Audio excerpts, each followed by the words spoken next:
Welcome to the channel, guys. Thank you for joining again today. It's been a long time. Wonderful time to be here again.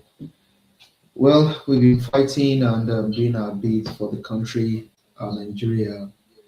The country honestly is messed up, but all the same, we cannot afford to just keep quiet or stay silent. We must do everything possible in our power to ensure that the country is rescued. Nigeria has been destroyed by criminals, right from the president to the vice president, the speaker of the House of Senate, the speaker of the House of Rep, now going into the various states where you have governors that were once sanctioned in other countries of the world. For example, the current governor of Ogun State was basically jailed in the US. The governor of Lagos State, Babajide Sanwo-Olu, was basically arrested in the US for spending a fake dollar to a prostitute. Tinubu was a criminal drug baron, forfeited 460,000 US dollars, certificate forger, age falsifier, and destroyer of our common good. And the country keeps being destroyed, being pulled down every day by these criminals. Nigerians are being killed in their own country. Just some few days ago, a teacher in my state, or your state, Nigeria, West Africa, was basically unalived by kidnappers. And this man's death was not just brutal. It's an is an is a death that no one will reach for their enemies. And as we speak today, the president of the country has not even stepped his foot to the soil of that state just to go commensurate with the people or even pay condolence visit to the people because several people were kidnapped in that raid. And so the country is being destroyed every day, and you see this element still crying for second term. I mean, just some days ago, Donald J. Trump, the president of the United States of America, spoke to the world.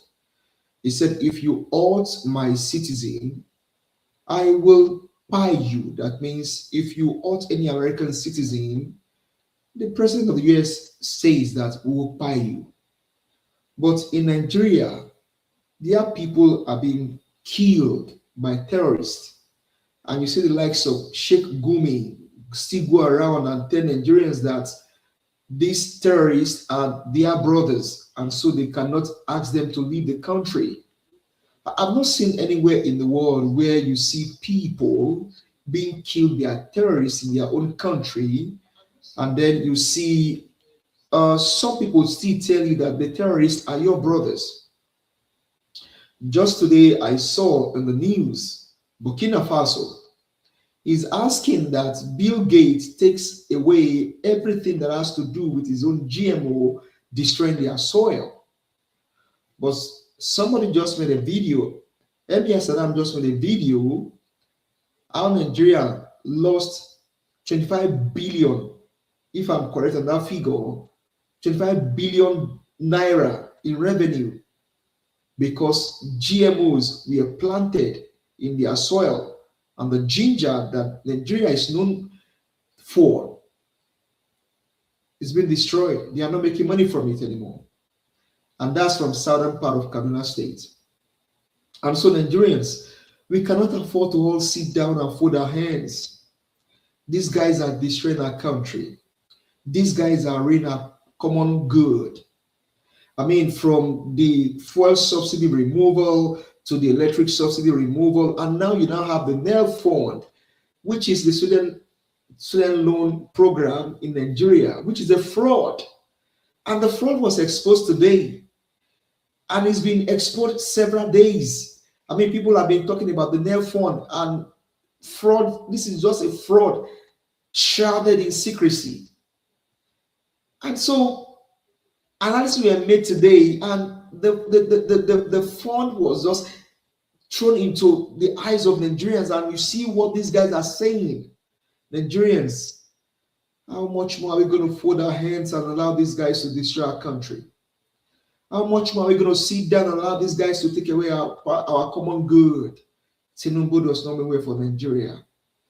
Why Mr. Peter Gregory was being received in South Africa with loud ovation, criminals like Tinubu are parading their fake primaries all over the country.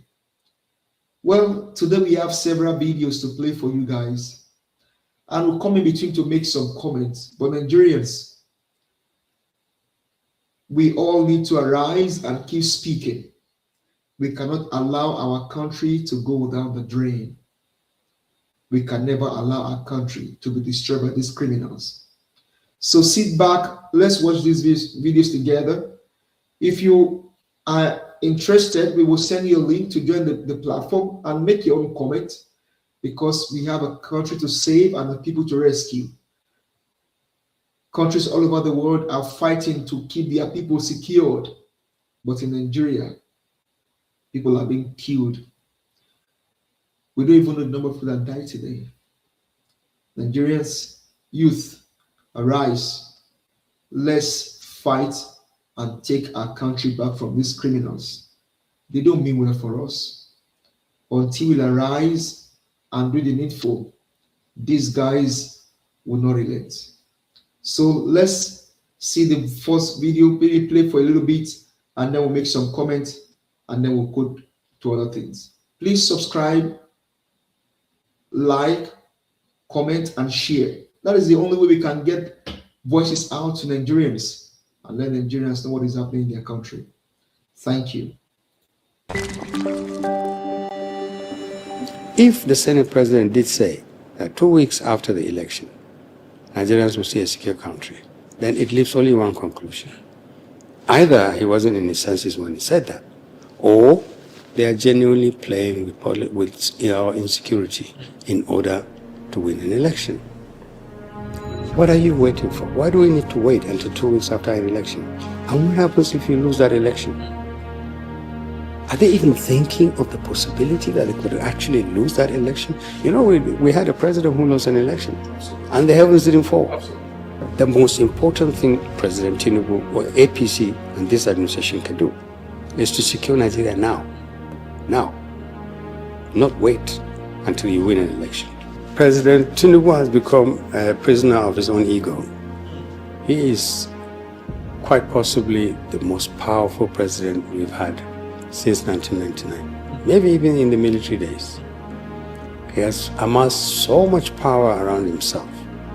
Maybe it makes him feel more secure, maybe it makes him feel more confident, but whether it was by design or by accident, President Tinubu is the most powerful, quite possibly the most powerful black man, certainly the most powerful African leader, defined as president who has all the trappings and the mechanics of power. That makes you a prisoner. It doesn't make you very powerful. It makes you a prisoner of your own thinking. It makes you a prisoner of a very, very tiny cycle of people who have access to you. It makes you a prisoner of poor advice, which you can't avoid. And it locks you out. It doesn't allow you to know what is going on. This is Naija Unfiltered on Symphony TV. My name is Olawale Oluwade. And my guest this afternoon is Dr. Hakeem Baba-Ahmed, retired permanent secretary, but currently the chairman of the People's Redemption Party, incidentally Nigeria's oldest political party. Doctor, nice to have you this afternoon on the show again. Thank you very much. Thank you for inviting me back. I always enjoy being here on this show. Absolutely. You're welcome. The feeling is mutual. Let's get right into our conversation, Doctor. There have been 13 attacks, insecurity on Nigerian military bases this year alone, 2026. And the military, our military now is on the defensive, reacting to attacks instead of preventing them, and allowing bandits to strike at will, having a field day, as it were. As we sit here, entire communities, villages are deserted across this country. People are in IDP camps. The number keeps increasing. What's going on, Doctor? How do you read this? Well, first, thank you again for inviting me. I come prepared to answer very difficult questions from you, and this is one of the most difficult. Yes. I think what's happening is that this administration doesn't have a handle on our national security. It didn't happen last week. It didn't happen 2 months ago. It's been gradually increasing. Even the best friend of this administration will admit that in the last 3 years, our national security has deteriorated. To put it in historical context, President Buhari by 2023 had left a country which was virtually emptied in terms of its capacities. Our military was severely demoralized, underfunded, under-equipped, under-motivated under President Buhari. President Tinubu takes over and commits himself to re-securing Nigerians. And he has failed woefully. They will tell you every day they've killed 20 insurgents, 20 ISWAP officials. But the numbers of people who are victims daily, on a daily basis, is increasing. So that's one yardstick you use in asserting that Nigeria is fundamentally an insecure country, which is a shame. Because the Nigerian military, Nigerian intelligence institutions are good enough. Some of the best, they used to be some of the best in the world. And what's happening now? They take our military people, they take policemen, they take community leaders, they take citizens, almost at will. Now, I'm not an expert, I'm not an insider, so I'm not making an expert opinion, stating an expert opinion, but I can tell you, there are very, very serious efforts to engineer a takeover of this country. Wow. Seriously? Well, look at this. Our government may be trying, but it's not succeeding in stopping the upsurge of violence around citizens, around communities. We're failing. We're on the defensive, as you said in your question. There are subterranean efforts. The US is involved. China is involved. Russia is involved. France is involved. These are countries that ordinarily should be friends to our country. The degree of their involvement, I cannot say, but I do know that they are intensely interested in what's going on. If you look at the northeastern part of Nigeria, in the last 6 months to 1 year, from Kebbi, part of Zamfara, Naija, parts of Kwara, parts of North Central, have gone under. They are going through what they never knew was happening. So clearly, there appears to have been an opening that has been exploited, perhaps from the Sahel. Foreigners and interests are coming into this country, taking advantage of a void. And that void can only be open borders, a weak defensive system, exposed communities, and quite honestly, and this is the most worrying thing about it, a government that is coming to terms with the fact that we have to live with this. We don't have to live with this. This level of insecurity is intolerable. Nigerians should not resign themselves to living with this kind of thing, and we must say no. So, to answer your question again, President Tinubu has failed to secure Nigerians, and I am wondering what he would say to Nigerians when he now begins to campaign for 2027. Because clearly, he has absolutely nothing to say to us that will assure us that if we give him another 4 years, he will secure this country. What he couldn't do in the last 3 years, when things are not as bad as they are now, I cannot see this president do anything better rather than getting it worse. If he can, Let's see what he would do between now and, say, November, December, and January. And I can tell you in advance, nothing.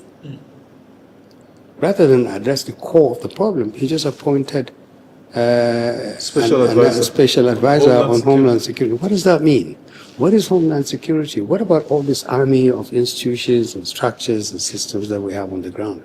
Clearly, that's an admission of failure.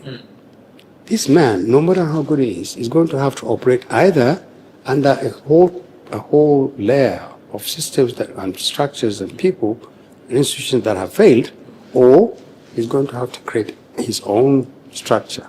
And that merely just compounds the problem. So there's no clear thinking. There appears to be a resignation on the part of government that Nigeria has to live with this. And we have to ask the question, why would Tinubu ask Nigerians to re-elect him again?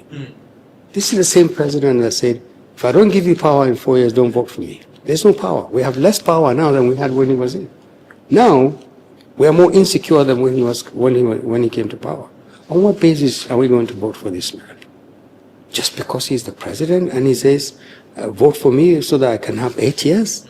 8 years of disaster? Is that what you're asking Nigerians to go through? And I know in 2027, I lead a party that is saying to Nigerians, say no. No.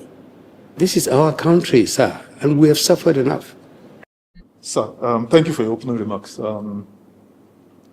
Both the president, in fact, it was the Senate president first, who said it in his characteristic jocular manner, because everything to the Senate president seems to be, he finds everything to be funny. You know, no matter how dire the situation is, he tries to make light of every serious situation. So he said, he guarantees Nigerians that 2 weeks after next year's presidential election, insecurity will taper out or just peter out. 2 weeks. Yeah, he said it. He said it will just. Are you sure he wasn't joking? That's what I said, because you don't know when he's serious or when he's joking. Now, the president also in an interview recently, maybe 2 or 3 weeks ago, said it is politicians, his opponents that are using insecurity. They want to scare me off, and that he's a Lagos boy, he's a strong man, he does not get scared easily. And I'm a very patriotic Nigerian. I am committed to the peace and security of this country.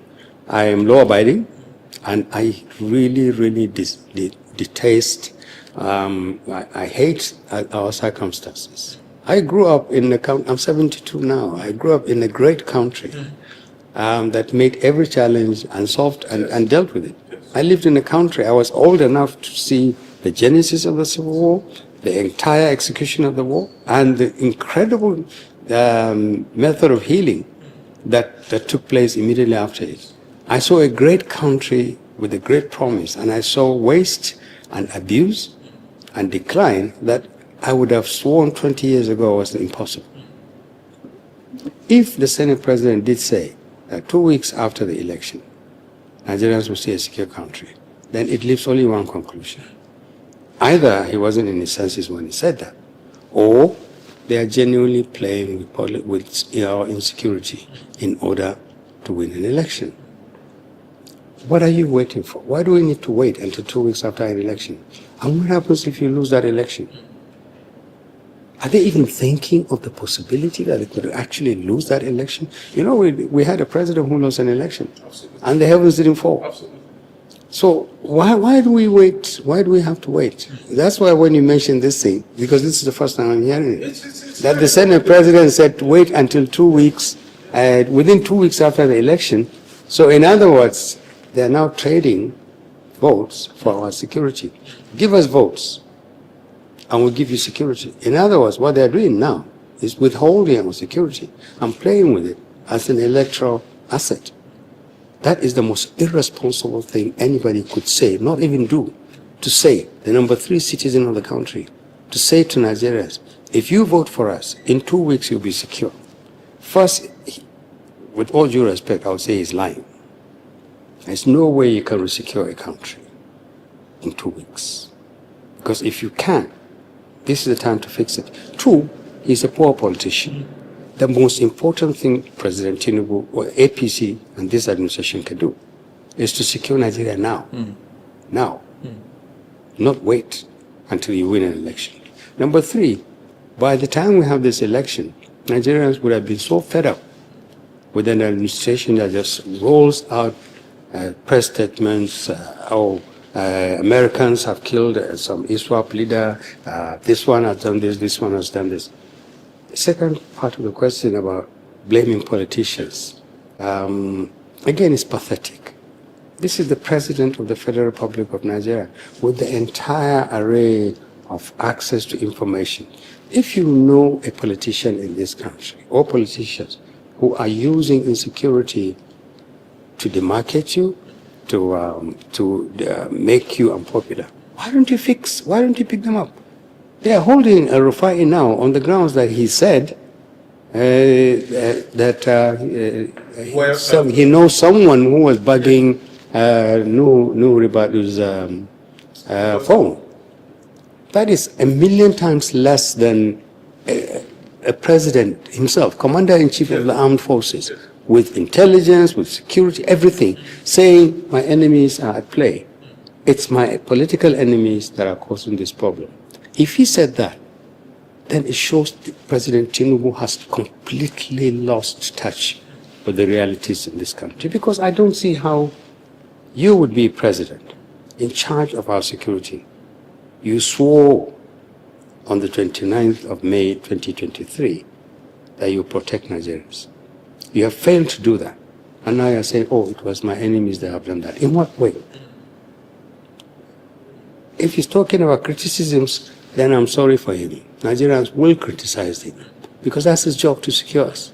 If he's saying that to find excuses, then I'm sorry, that is the lamest excuse you can find. If he's saying that because he has evidence, then it is irresponsible of the president not to move against those people. Enemies or not enemies, any Nigerian who is compounding our insecurity, whether he's in government or outside the government, is an enemy of the people, and it is the responsibility of this administration to deal with it. Serious posers, have been raised about possible saboteurs in the military establishment, giving information to criminals, insurgents, terrorists, bandits, and the likes. Not just giving information, colluding with them. Because sometimes it beggars belief that these attacks can happen just, so brazenly, and the state seems to be helpless. How do you agree to the infiltration of our security architecture by fifth columnists?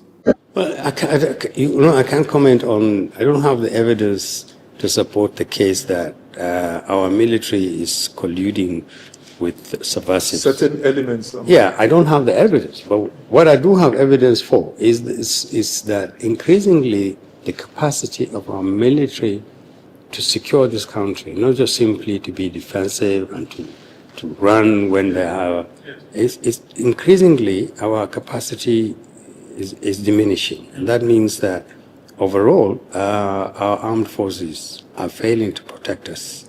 So something is wrong. And many things are wrong. The ones that we do know is that our military is under-equipped, it is under-resourced, morale is low.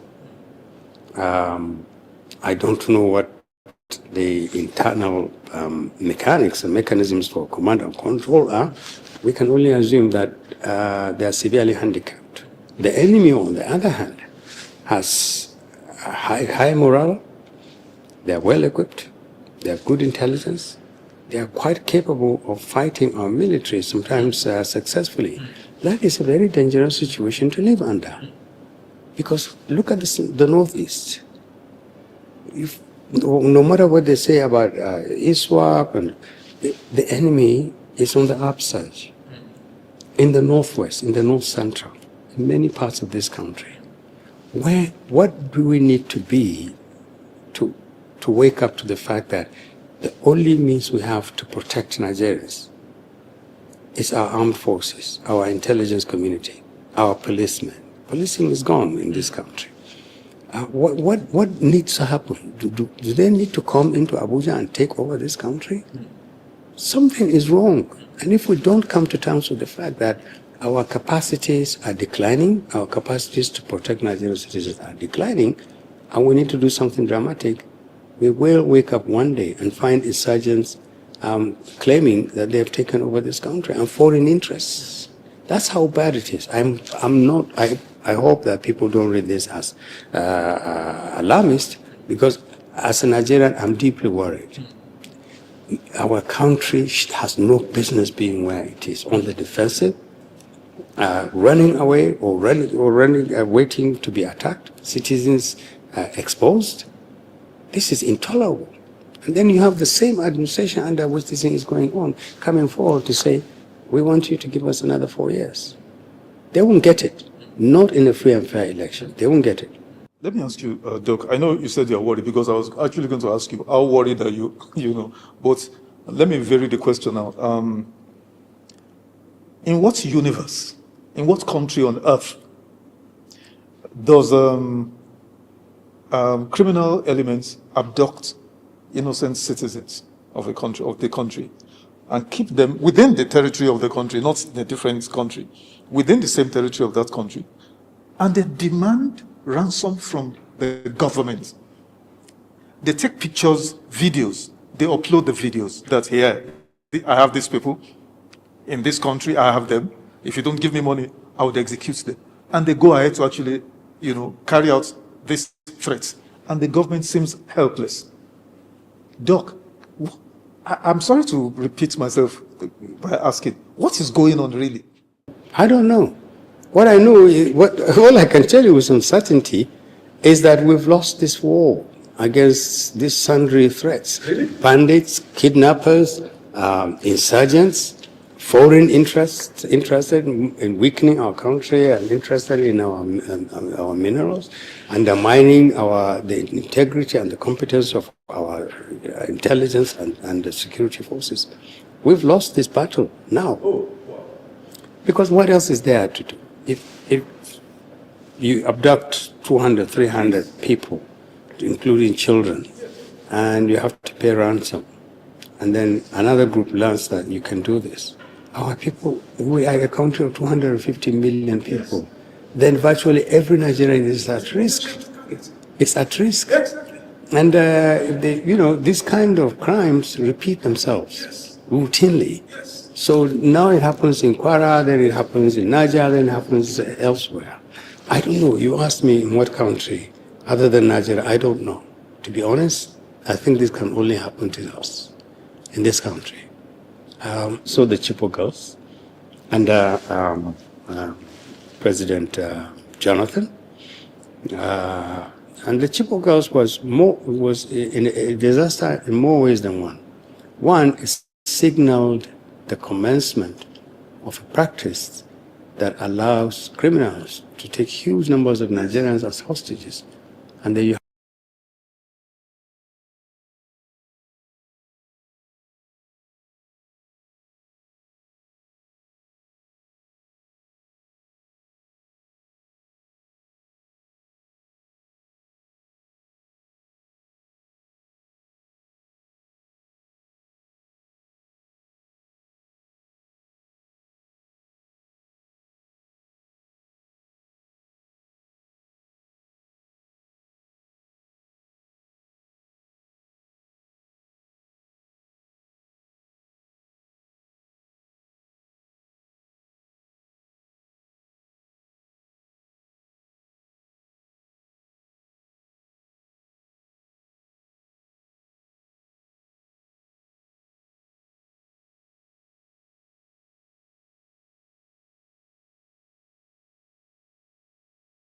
have to negotiate and pay huge amounts of money.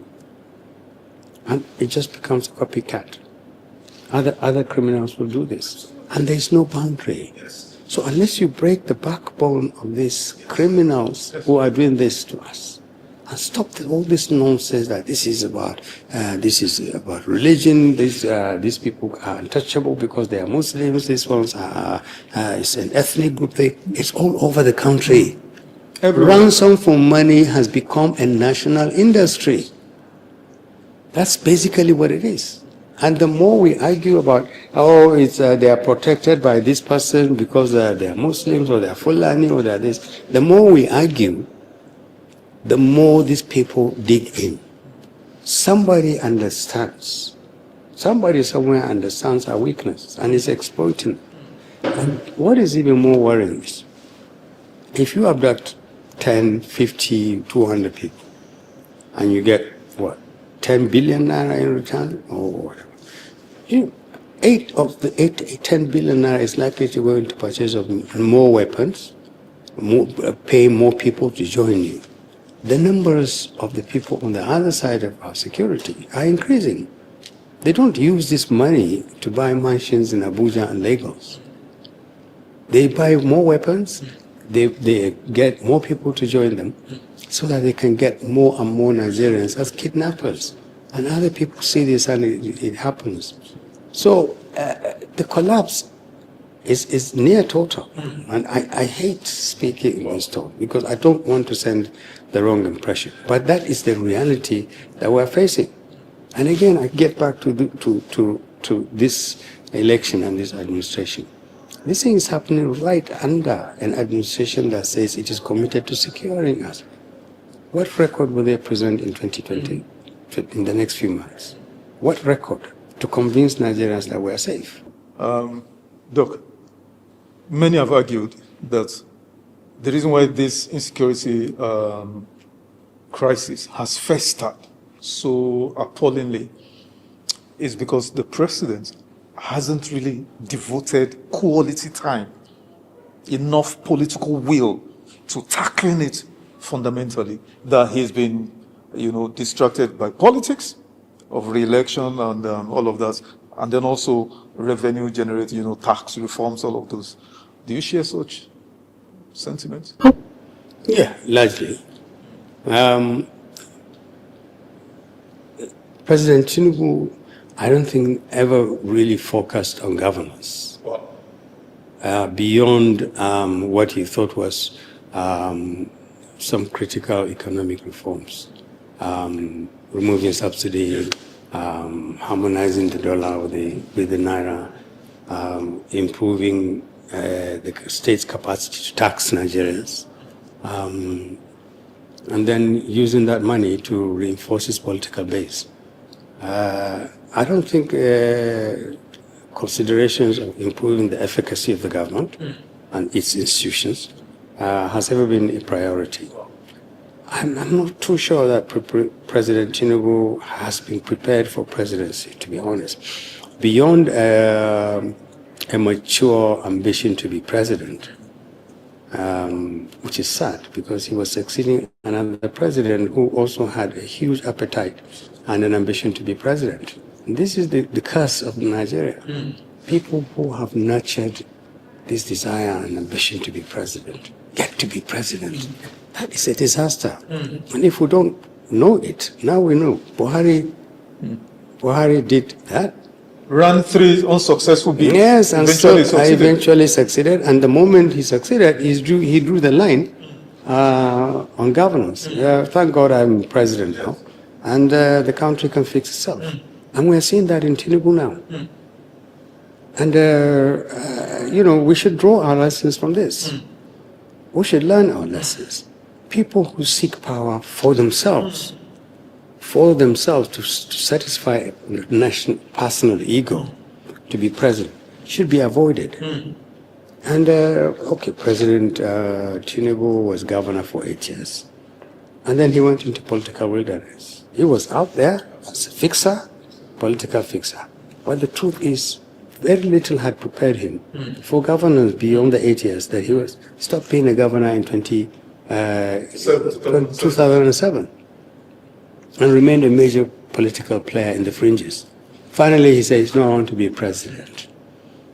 And he never told us really what it was. And people said, okay, maybe if we give him the power. And he had enough resources and the clout and the connections to become president. And people thought, okay, maybe this guy would change the trajectory that President Buhari left in the country. He just made it worse.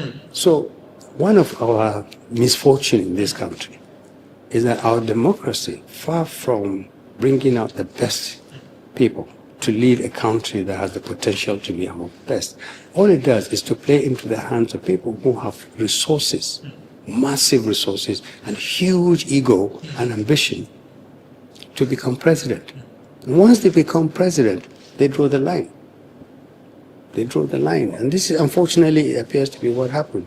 And the tragedy now with President Tinubu is that there are still a tiny number of people, maybe including him, who think that people who criticize him are not paying attention to his performance in the economy.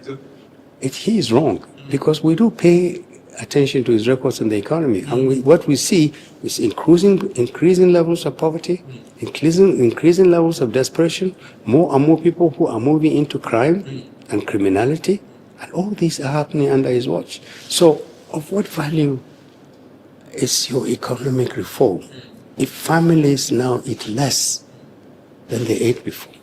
If children get expelled from school simply because... I think it's critical to actually pause that video there and just make some comments. Because to what Hakeem Baba-Ahmed said, these guys would think that Nigerians don't pay attention to the economy, but even the economy is going into the drain. More people are going into criminality. More people are being put into poverty. Businesses are being destroyed. SMEs are destroyed in their large numbers. Tinubu is a failure. And I think to what Obasanjo said, you cannot reinvent failure. You cannot reinvent it. You cannot allow failure to continue. So Tinubu has to go. He does not deserve another 4 years. He has to go. Let's listen some more. Thank you. All the money you are sending to local, additional money you are sending to local governments, they are not improving primary schools. They are not training teachers. They are not recruiting teachers. So children of the poor don't go to school. Of what value is the economy? We read all these figures. Macroeconomic numbers and all of that. You know, and I guess sometimes I wonder whether the people who write those things are not really insulting Nigerians. They must think we are idiots. Because every time you write these things, all the achievement of President Tinubu in the economic sector is fantastic. You ask, is it happening in this country? Or is it in another country? Because it certainly is not happening in this country. So either they are so far removed from the realities under which Nigerians live, or they have contempt, they have nothing but contempt, and indifferent to the perceptions of Nigerians regarding how we feel about a president.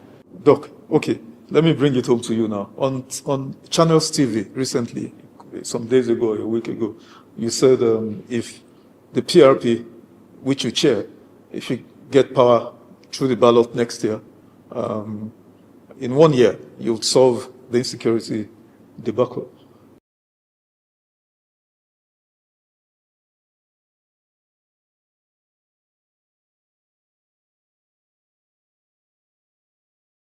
Isn't that rather over-ambitious? No, it isn't. Explain. I didn't say 2 weeks. Yeah, of course, you didn't say 2 weeks. President. You didn't say 2 weeks. I didn't even say 6 months. Yes, you said I didn't say 9 months. You said We said 1 year as a party, and we mean it. How? We already understand why we are so insecure. There is very weak political will. There is a huge level of incompetence in terms of managing our resources. There's huge corruption going on. The procurement of weapons, utilization of this, diversion of funds from money that should go into securing Nigerians into other. We already have an idea of why we are where we are. We know why our communities and our people on the streets, in their homes, on their farms, in their villages, we know why they are insecure. Nigerians created this situation, and it's going to take Nigerians to fix it. Not the French, not the Russians, not the Chinese, not America, Nigerians. So understanding the problem, at least some element of the problem, is halfway towards solving it. And we can fix it, because we didn't just isolate this We didn't say this in a vacuum. The PRP has said it will focus on 5 things. And Let me pause this again. I think I saw earlier where a gentleman was crying on Donald Trump to come help solve the issue of Nigeria. And now you can hear Hakeem Baba-Ahmed saying that Nigeria has actually created this problem and so they are the one that will fix it. I mean, I'm not against you calling on Donald Trump. You can call on Russia. You can even call on China. But the issue here is what we are facing in this country today was created by these evil people, the likes of the Bola Ahmed Tinubu, the Buhari, the Yemi Oshibajo. Where is Oshibajo today? Oshibajo has all of a sudden now is somewhere just walking around, he's just roaming the world. And his own people are being killed. Yemi Oshibajo said that if Goodluck Ebele Jonathan did not give them power, they're going to form a parallel government. The governor of Ekiti, former governor of Ekiti State, Fayemi said, they were the one that disrupt the government of Goodluck Ebele Jonathan. So you calling on Donald Trump, calling on Russia, calling on China, you can even call on Ghana, or better still, you can even call on South Africa. But Nigerians are the one that will solve this problem. So enough of this calling on foreign bodies come and help you solve your problem when you are the one that created that problem in the first place. And this guy, Shegumi just told you guys, he said the government of Nigeria knows where these terrorists are. They even have their address and their phone numbers. So why are you calling on foreign bodies? So if your youth there calling on Donald Trump, hey, my friend, get yourself together. Be on the front line and let us all fight this fight because our country is being destroyed. So you cannot call on foreign body to come and save you. Look at Burkina Faso. They just told Bill Gates to leave their country with his GMO seed. And that same GMO seed is destroying our own ginger in Kaduna. Over 25 billion naira has been lost. They made zero revenue in the last year. So calling on Donald Trump, calling on China, calling on Australia, even Putin cannot save you. You are the one that will save yourself. Let's listen some more. The most important one is that it will restore competence, integrity, and empathy to the level of leadership, at all levels of leadership. Now, a competent leader and an honest leader will understand that of all the things you need to do in this country is to secure a nation of 250 million people that deserve to live in peace. Not just in peace in the sense that bandits and kidnappers and arsonists and insurgents don't attack them, but also in peace with each other. Yeah. We don't hate each other. We don't always say, oh, it's these people who are causing it. So we came up with these 5 things. The most important for us is to restore competence, integrity, and empathy and competence to the level of leadership. That's why in PRP, we're emphasizing whoever flies our flag must have some qualities which people can trust. We fight corruption. Then we said, with that capacity, we can fight corruption. We can fight insecurity. Because we will rebuild our capacities to protect Nigerians. We will restore the integrity in the defense and security forces. We will devote a huge amount of money to buy whatever it is that we need to defeat these people. It is not acceptable that the man who's kidnapping you is 10 times better equipped, has better intelligence, and higher morale than the people you're paying to protect your people. That's unacceptable. We would also improve the economy so that we stop people. We use the resources of the country so that every time we secure a place, we can improve education, for instance, to stop children of the poor from joining these people who are doing this. We will work and reunite this country. So this tendency of blaming each other is your people who are doing it. It's your people who are doing it. We'll stop. Remove this hatred in the minds of each other. We never used to hate each other. We have always known we are different people in many ways. But we're Nigerians first. have no business fighting you simply because you speak a different language. There's none. Or We've worship never a had a different reason. God. Yes, we'll worship a different in a God. different way. You know? And finally we said we'll restructure this country. Oh, restructuring? Yes. Oh, wow. We said we have five issues. We said we will restore competence, integrity, and empathy at the level of leadership. We will secure Nigerians. We will rebuild the economy. We will remove the hate, work towards, we will reunite Nigerians, and we will restructure this country. That's a very bold move to make, but we've made a commitment. This country doesn't work for anybody. The way it's currently structured. Yes. So we would ask everybody's views about how do you want it. Everybody will get something out of it. No section of Nigeria, geographical, cultural, religious, will get everything. But we can. It's our country, for goodness sake. And we know what is wrong with our country. PRP has some of the brightest people, most intelligent people. We just don't show our faces. Okay. There are too many questions running through my mind, apart from the ones I have written down. You said you have good people, competent people, empathetic, you know. Can you mention some of your candidates in the forthcoming election? Presidential candidates. How many of them and who are they? We have four candidates. Okay, 4 candidates currently. Currently we have, I think, 4.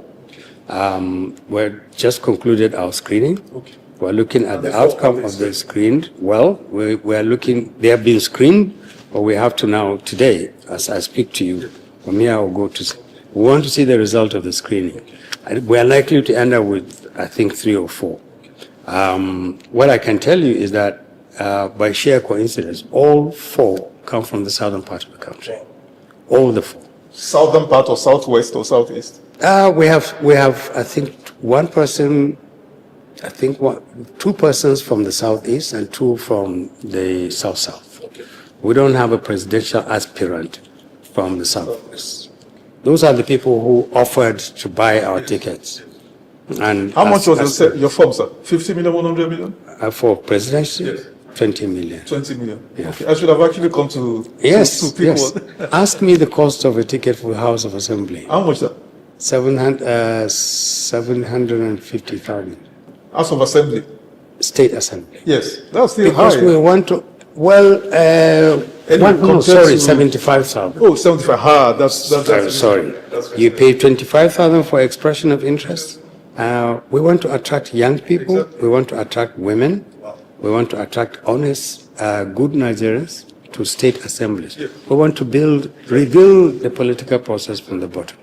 If we have a lot of good people in state assemblies, they can resist corrupt governance. And if we have enough governors in government house, they can spend state money to build schools, build roads, build hospitals, build markets, rehabilitate roads, do something for the poor, and allow the economy to heal and rebuild itself. I know you alluded to this earlier on in your opening remarks. The president recently appointed a special advisor on Homeland Security, a retired Major General. Has he lost confidence in Malam Nuru Ribadu, his national security advisor? Has he? I've read many comments about this. I don't know. I don't think. I know a little bit about how Malam Nuru Ribadu and the president relate. I think they still have an excellent relationship. My feeling is rather mundane. My thinking is rather mundane. I prefer to think that the president has just done one of the things that he is fond of doing, just simply taking a decision without necessarily thinking it through. I think it's just another job for the boys. I hope it's another job for the boys because it's a lot less dangerous than undermining the office of the National Security Advisor. I think that's the only answer I can give you. And I want to agree with you that I hope it's just another job for the boys and not, undermining the NSA. Now, on Arise TV again, another TV station, you said President Bola Ahmed Tinubu is, disconnected, from the economic and security realities facing Nigerians. Do you believe he is just incompetent This is a deliberate move to keep the people busy battling all these crises, because you have to struggle to pay bills, endless bills, light bills, water bills, food, school fees, rent. You are just in that cycle, and then you're afraid so that you're not kidnapped. What do you think, Doc? I think President Tinubu has become a prisoner of his own ego. He is quite possibly the most powerful president we've had since 1999, maybe even in the military days. He has amassed so much power around himself. Maybe it makes him feel more secure, maybe it makes him feel more confident, but whether it was by design or by accident, President Tinubu is the most powerful, quite possibly the most powerful black man, certainly the most powerful African leader, defined as a president who has all the trappings and the mechanics of power. That makes you a prisoner. It doesn't make you very powerful. It makes you a prisoner of your own thinking. It makes you a prisoner of a very, very tiny cycle of people who have access to you. It makes you a prisoner of poor advice, which you can't avoid. And it locks you out. It doesn't allow you to know what is going on. Perhaps I don't know him well enough to even guess about his psychology. I think he feels either by design or by accident, power gives him security and comfort. But President Tinubu, yes, I will repeat this, is isolated clearly from all his utterances and a lot of the policies that he takes. He is completely out of touch with Nigerians. Now, there must be people behind him who are doing a lot of the things that are advising him to do a lot of the things that he's doing. Somehow I think they're getting away with it. I'll give you one example. Today, as we begin to get into the high third gear and fourth gear of this competition for 2027, President Tinubu has amassed 32 governors.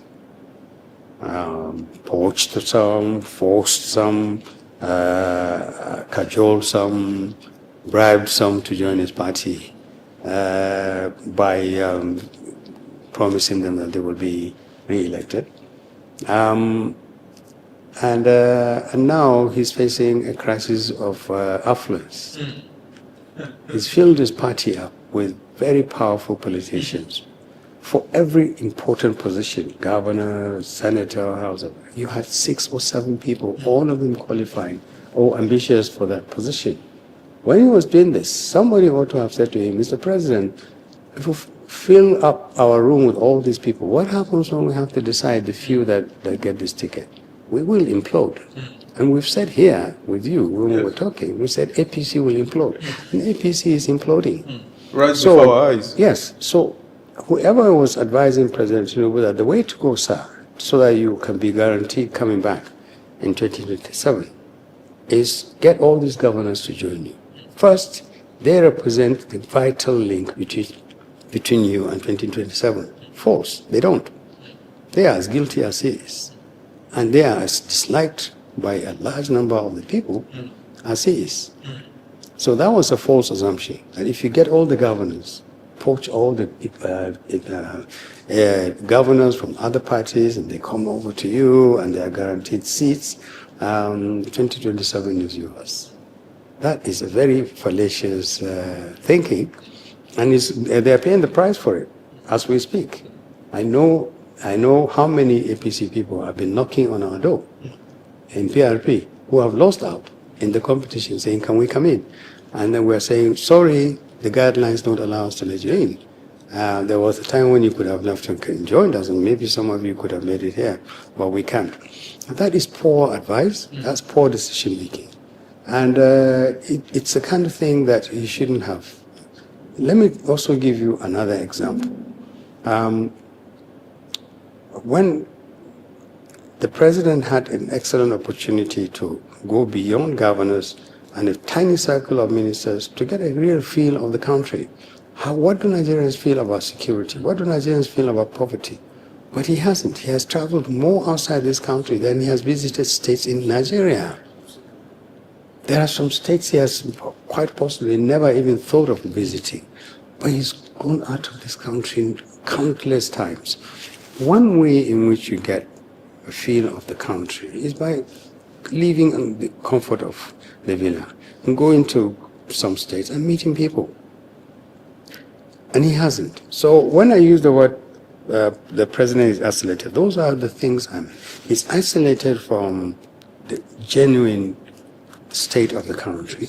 He's also isolated from advice and suggestions and ideas that should ordinarily caution him against taking certain steps.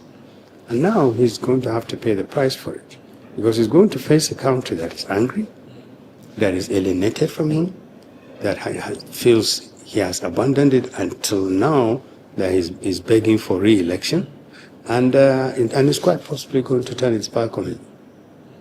And this is why we're hoping, whatever happens, that the 2027 elections will be credible, free, and fair. You know, it's interesting you said this, because an APC chieftain, you know, a former minister, federal minister, sat right here where you sat, you know, and said exactly the same thing, that he has tried, he made 3 attempts, failed attempts, to get across to the president, because the president does not have quality advice, and he's made botched attempts to see the president. And I was saying, if a man at that level cannot have access, then, you know. But Doc, you also said in one of your interviews that President Tinubu is bad for Nigeria, you know. But incidentally, he got the largest chunk of his votes from the North in 2023. Did the North make a mistake in 2023? Oh, really? I don't think the North made a mistake. First, we have become victims and captives of this rather very damaging, very destructive sentiment that there are 2 Nigerias, the North and South. And if a president comes from the northern part of the country, he has to serve for 8 years. And if he comes from the southern part of the country, that is one of the most destructive things, and this poisonous politics is that. Because what, among the many, many negative things, you come from the southern part of the country. If you run for president for 8 years, it means for those 8 years, the 2 terms you are elected, the other part of the country is entirely and completely locked out in terms of fielding candidates, in terms of asking Nigerians, look at this one. This guy has a lot better qualities. He has more personal integrity, he has a stronger record of competence, he has all the qualities that you need. You lock out everybody. Everybody. This is what is going on now. Everybody is saying, no. This is the turn of Tinubu must be 8 years. So no northerner should even dare offer to contest. That means more than half of the country, because the North is more than half of Nigeria, more than half of the country is locked out entirely in terms of providing people who could say, I can do better than Tinubu. People will say, no, it's not your turn. Which turn? Whose turn? When do you become to now allocate turns to a country that's so desperately looking for quality? And if we're talking about turns, why does it have to go to another? Why does a Yoruba man have to have 8 years? Rather than Southeast or South-South? Yes.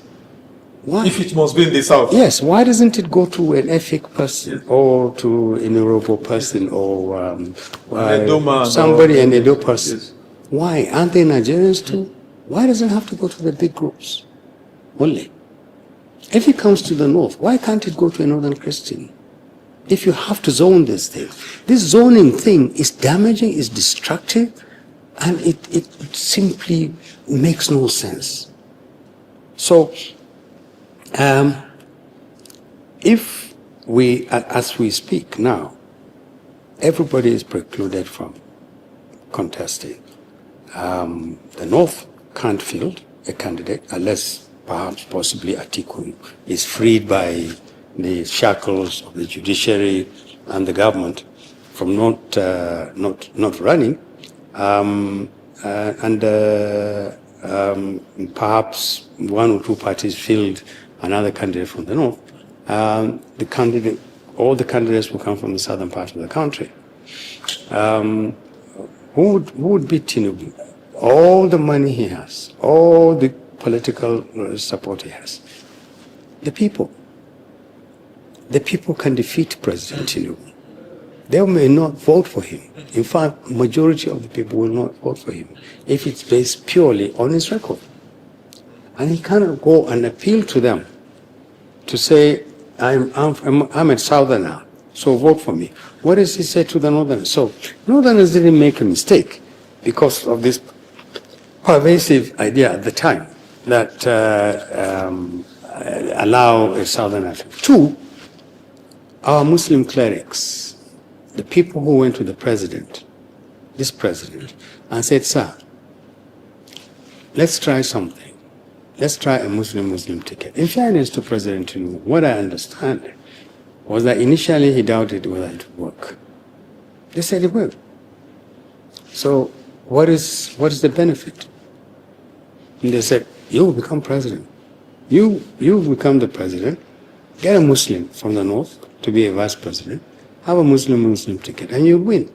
I think his ego then spoke to him and said, try it. And he did. And the large votes he got substantially came from the northwestern part of the country, which has a huge population of the Muslims. Now, a lot of people are going around saying, oh, the Muslim clerics fooled us. They told us the Muslim ticket will improve the life of the Muslim. In Nigeria, they would do things for Muslims that they couldn't do before. They didn't. Yes. The life of the Muslim, like the life of the Christian, ordinary has just been made worse. So but I think the North is a little bit wiser now. Unfortunately, because of the misfortunes and the declines in all standards of living. And it is quite possible that, if the elections are free and fair, you're likely to see a North that is likely to vote more in accordance with its interests than on the issues of religion or ethnicity or where the candidate comes from. Most of the candidates will come from the South, in fact, virtually all of them. And I think the North is well placed now to make a choice. We are fielding Southern, our candidates are all from the South. That's your party. My party. Yes. And this is not by design, it's just simply the way it's worked out. And some of them, as I said, are excellent Nigerians. They can provide excellent leadership. And we're very proud of the fact that we were able to attract that quality of people. They are from the southern part of the country, but they are first and foremost Nigerians. And we're hoping that Northerners will look at all the 14, 15 people who will be fielded as presidential candidates and choose ours. Because we are the only party that commits openly and has committed openly to working for the poor, improving the lot of the poor, securing Nigerians, and then fielding people of integrity. We would not touch a kobo, we will not steal people's money, and we will protect Nigerians. We know how it will be done, and we'll do it. I know your explanations pretty much gave but let me ask you pointedly. You personally do not believe in zoning because it shuts the door against every Nigerian and merit and all of that. Yes. I mean, look, there are certain circumstances where zoning ensures a little bit higher level of equity.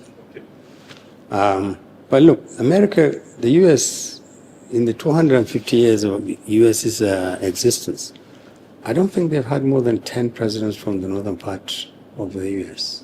I mean, from the southern part of the U.S. And nobody has ever raised an issue about this. In most developed democracies, and even a lot of developing democracies, you don't hear about this business of you become it's my turn and your turn. Because it is damaging, it is destructive, it simply entrenches the very source of the zoning rather than ameliorating it. even if during the military, although they made efforts to cover it under some political tinkering or whatever, we had unfortunately the emergence of the regional issue there. This has been an obstacle for Nigeria's growth and development. We shut out a huge number of our people who could otherwise be good. If we had an excellent, 2 or 3 excellent Southerners, people from the southern part of the country, who competed for Obasanjo, against Buhari in 2019. I was then the spokesman of the Northern Elders Forum. And the Northern Elders Forum went out and built up we created an event here in Abuja that involved Northern Elders Forum, Afenifere, Ndibo,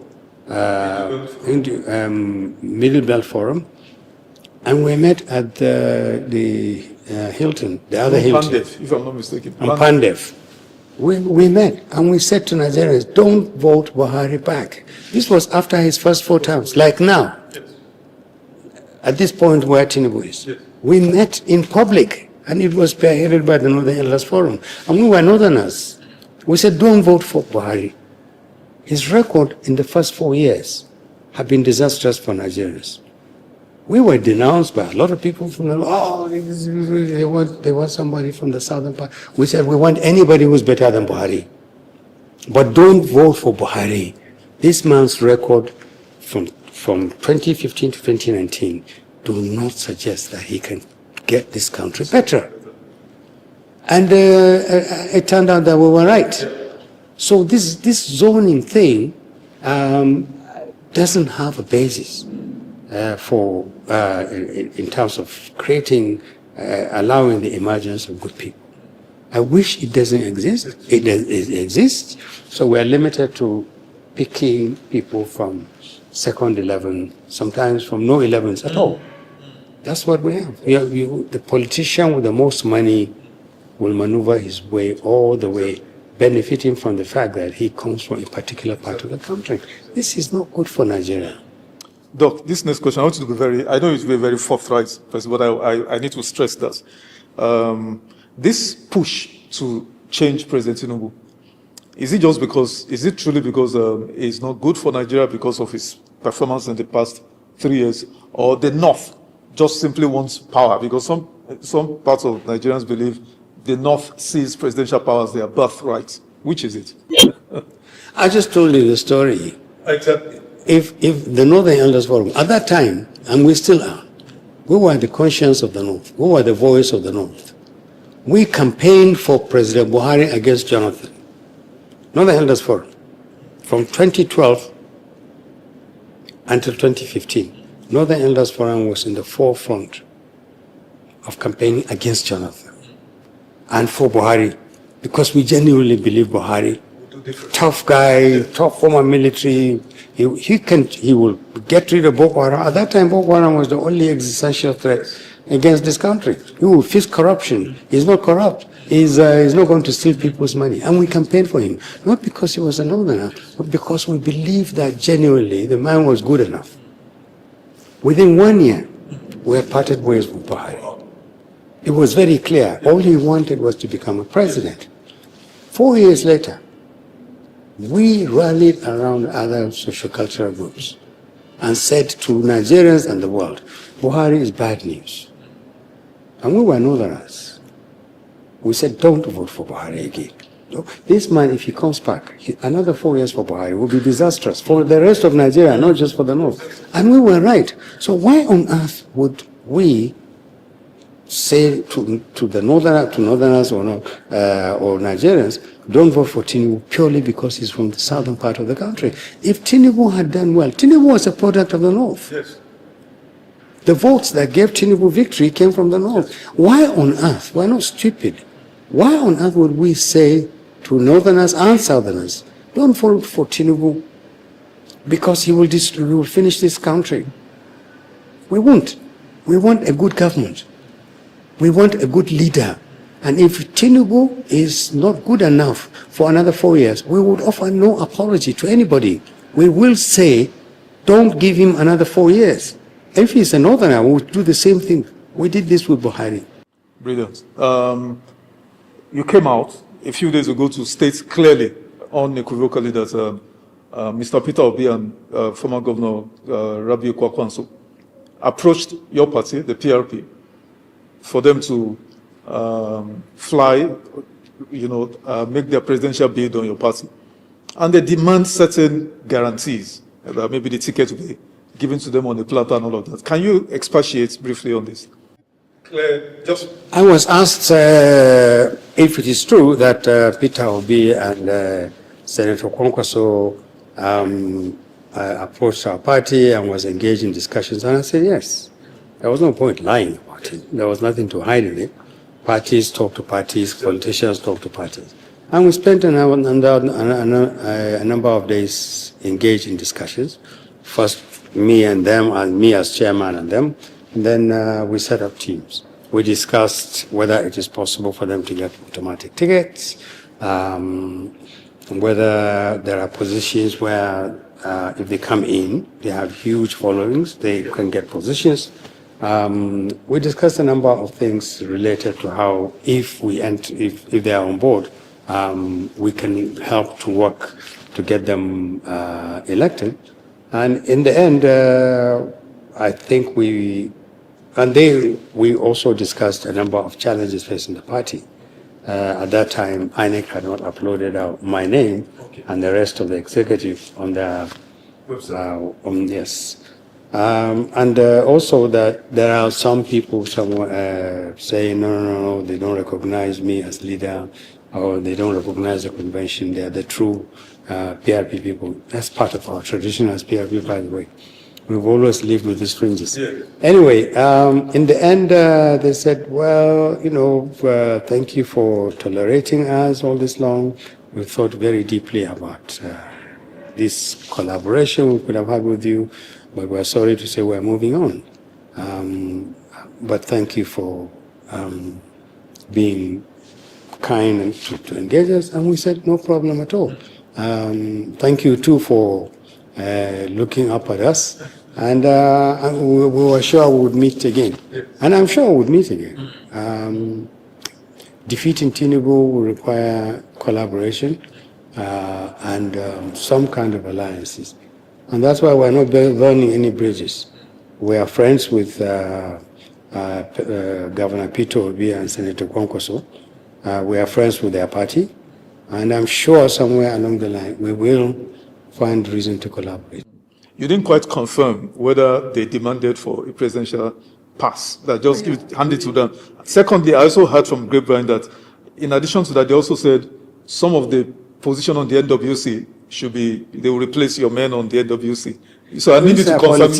These are politicians. Anybody who has been following Nigerian politics would know. Anywhere you see Peter Obi and Senator Kwankwaso going to another party, there's only one thing. Why do you think they left DC?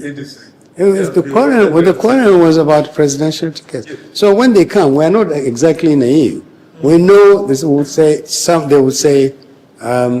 we can't be number twos to anybody. We can't be number ones. The two of us that you see here is already the number one and two. And so we would like assurances that will be, it's natural. And we were prepared for this. And we gave them our answer. We have a democratic way.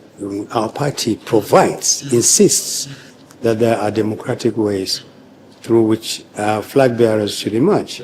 And we reminded them that we don't have the power to waive those requirements, constitutional requirements. And we didn't have any candidates better than them. And it's quite possible if they had stayed, they might have emerged. They might have emerged. But to give a guarantee wasn't ours. The party was not property of the leadership. Not mine, not the leadership. So we made that very clear. The other issue about positions, of course, you have to understand that. They want their own people in a party they are now members. So, again, like I said, it wasn't surprising. There was nothing unusual about the request they made. People asked me why they left, and that's why I mentioned it, in the interest of complete honesty. And like I said, we parted as friends, and we're still friends. Fair enough. Now, Doc, has there been any lines, red lines, that this government, the government of President Tinubu, any lines they've crossed that, made you so disappointed or, gives you serious concern about the future of this country? In terms of insecurity, in terms of the economy, in terms of rule of law, democracy, and all of that? Many. The first is security. We have no business being this insecure. And President Tinubu had all the opportunity, all the powers in the world to turn the tide that was left by Buhari. He didn't. We are no more insecure now than we were in 2023. Millions and millions of Nigerians are poorer now than they were in 2023. Millions and millions of farmers have stopped growing, either because they've lost their farms or because incompetent and poor economic policies have made it just not worthwhile to grow anything, because this government flip-flops over policy. Sometimes you spend a year cultivating something and you find that the price is half of what it was last year. So people don't farm. A huge number of our farming populations don't farm. Farms go uncultivated because they are not secure. And I think the level of disunity in this country is more intense because this administration has benefited from fault lines. They have deepened them. This idea that you are this, you are not from this area, you are this from... They never attempted to address why we quarrel about who we are. Why should my faith and my religion, my ethnicity, where I come from, become a problem in the way we work? We have coexisted for 100 years. They have managed that. So there are multiple red lights.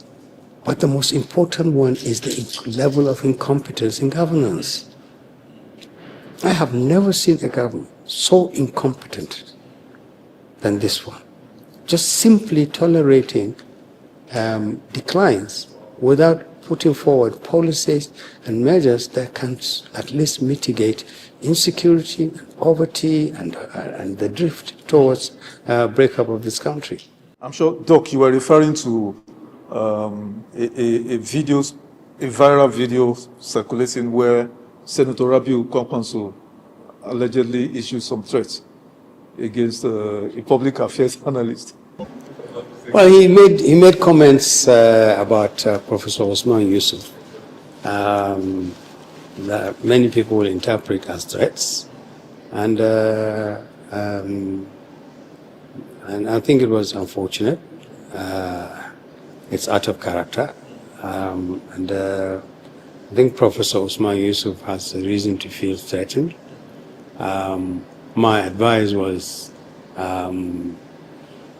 invite his attention to the fact that this is unbecoming of somebody aspiring to be the Vice President of the Federal Republic of Nigeria, and perhaps it will work. But I think the political atmosphere will get even more threatening in the next few weeks. And we must all be careful. If you want to be better than Tinubu, then you have to operate at a standard higher than President Tinubu's standards. As we wind down, Doc, you warned that rigging in 2027, rigging the elections in 2027 would carry dire or severe consequences. What are the opposition parties or figures? What are you guys willing to do to ensure the elections next year are not rigged and that the votes of Nigerians will count? Well, first, we're sensitizing our supporters to go out in numbers and vote. Anything that suggests that it is a good tactic to avoid or boycott the elections because you think that the government will rig this election is counterproductive.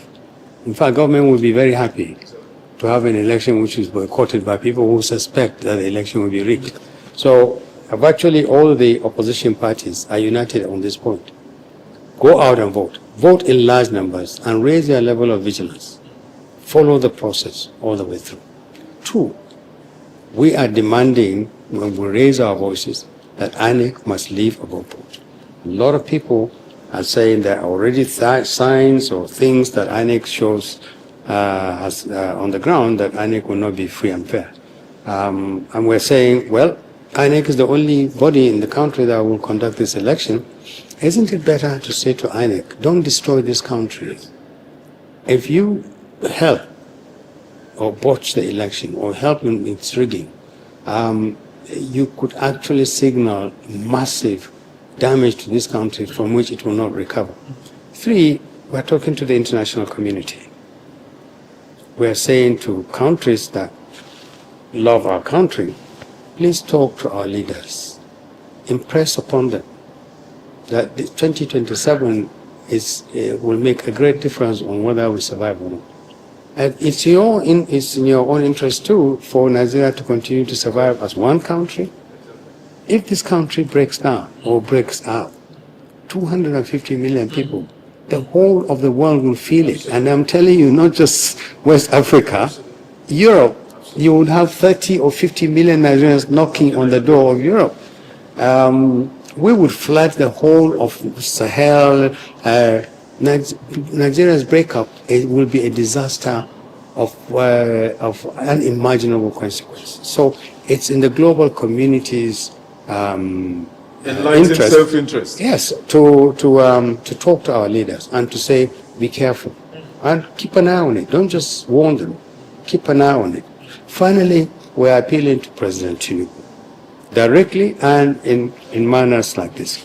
We want to say to him, you wanted to be president. You were president in 2024. Allow free and fair and credible election to decide whether you've done well enough in the last 4 years to warrant Nigerians voting for you in a free and fair and credible election. Don't go down in history as the president who destroyed this country by doing things that will suggest that you want to come back at all costs. 2015, a president was defeated and he conceded. He was just a Nigerian like you. He wanted to win. He worked hard to win. He didn't win. The vote said he didn't win. The heavens didn't fall. If President Tinubu wins a credible, free and fair election, we will submit, we will accept the results. And Nigerians will accept the result. If he doesn't, it is in his own interest to yield to the will of the people and to accept the results. I don't even want to contemplate what would happen if Nigerians in huge numbers perceive or see evidence that this election was rigged. I don't even want to go there. Interesting. Final question, Prof. Last time you and I met, there was high optimism that yes, opposition have a fair chance of defeating the president. Has anything happened since then and now to water down that optimism? Do you see any scenario where in a free contest, in a proper contest, the opposition can actually unseat the president, or it's a foregone conclusion? We should just allow him have a second term. No, on the contrary. Between the last time we spoke and now, I think the chances that the opposition parties, either one of the opposition parties or opposition parties working together, can defeat this government. The chances are brighter. Even with the rupturing of the coalition, the ADC and all of that. See, ADC is a party. It's made up of people. The key issue is to prevent the return of this government because it doesn't deserve to come back. Yes. Because if it comes back, it can't offer anything different from what it did in the last 4 years. And that means Nigeria will be doubly worse off. I'm not sure we can stand another 4 years of this level of incompetence, indifference, and abuse. And so this is really the rallying point. This is the rallying call. I think opposition has an excellent chance of working together to defeat Tinubu. And it can be done. Some have argued that the best chance was this, opposition political figures rallying together, working together, burying their individual egos to make sure they achieve this. And that now that they've splintered, it's a repeat of 2023. They will splinter their votes What's your take on it? People vote, not politicians. Politicians are important because they mobilize people in directions. But it's not politicians that vote, it's people. And the biggest opposition that Tinubu has is not politicians, it's not political parties like us, it's the people. This election is about APC versus Nigerian people. That's really what is going to happen. Nigerians will, one by one, put their ballots in to say no or yes to Tinubu, and more of them are likely to say no. So he can do what he wants with all these politicians. The people can see, they know what is going on, they think, they know why he is damaging the opposition, but he's not damaged, he has damaged the people long before he damaged these politicians. And the day of the people will come. So I think that we have bright chances of success determined as putting an end to the Tinubu administration. I see good signs of some level of some form of collaboration of opposition parties. This is one of the things people don't tell you. You can destroy people's home, but you can't destroy the people. We look forward to that. Thank you And very I'm sure much. we'll see again soon to Thank review goings on again in our policy. Thank you very so much. Dr. Ahmed, for coming. Thank you for inviting me. You're welcome. Thank you very much. Thank you.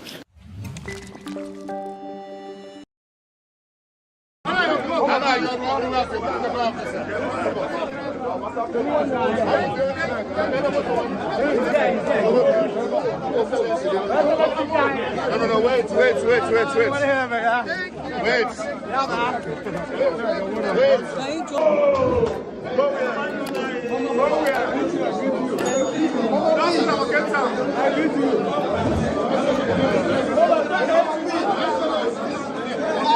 Peter Obi being welcomed in South Africa by Nigerians. You can see the love. It's very clear that he's loved not just in Nigeria but also internationally.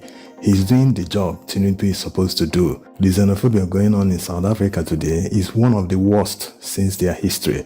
They are attacking not just Nigerians but other Africans. So instead of Tinubu to at least stand firm and demand the authorities in South Africa to do the right thing, to uphold the rights of foreigners, not just Nigerians, he hasn't done anything. He is busy partying in Lagos.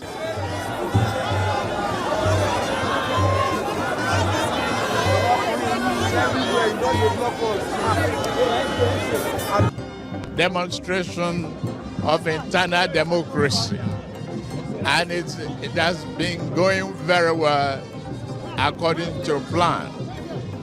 This is politics, grassroots politics, where every member of the party has a right to participate and be involved. This to ensure that we have an internal democracy and it's peaceful and well organized. About 150 kilometers away from this Lagos, about 40-something people were kidnapped in a school. In fact, a teacher was killed in that process. He hasn't done anything. He didn't feel it is nice to visit that Oyo state to commiserate with the victims or to put up an effort to at least acknowledge that such a thing happened. No, he's busy politicking in Lagos. In faraway South Africa, opposition leader Peter Obi is doing the job he's supposed to do. Even the Ghanaian president issued a stern warning. He sent a plane. He evacuated some Ghanaians from South Africa. The only thing Tinubu did was to say that they are ready to evacuate Nigerians, but they are expecting Nigerians to pay for the flight before they are evacuated. Can you imagine this capitalist? So everything to them is about money. Even if Nigerians are facing imminent danger, they expect people in such situation to cough out money to be evacuated.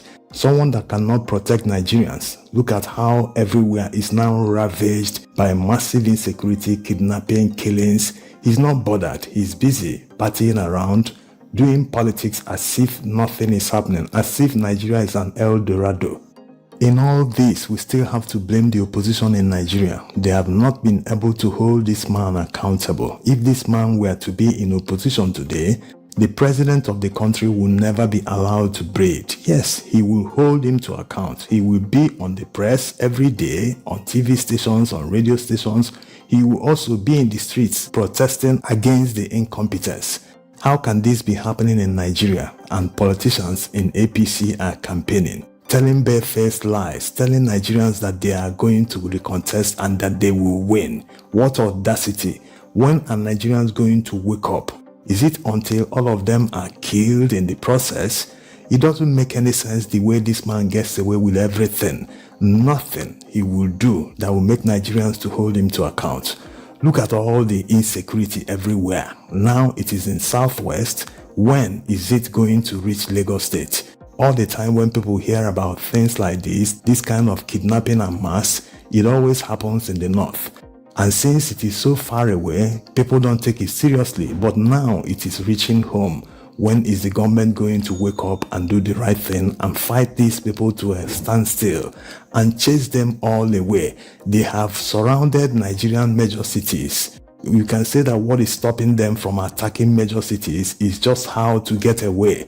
Most of the major cities are not surrounded by massive forests. So that's the only thing you can say that is preventing them from attacking major cities. So people living in cities thinking that it will never get to them, it is just a matter of time.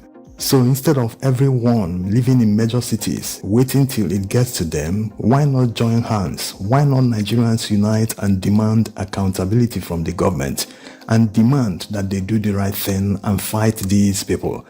Coming to The president. Where to Cape Town? His Excellency. Welcome to Cape Town. Yeah, well.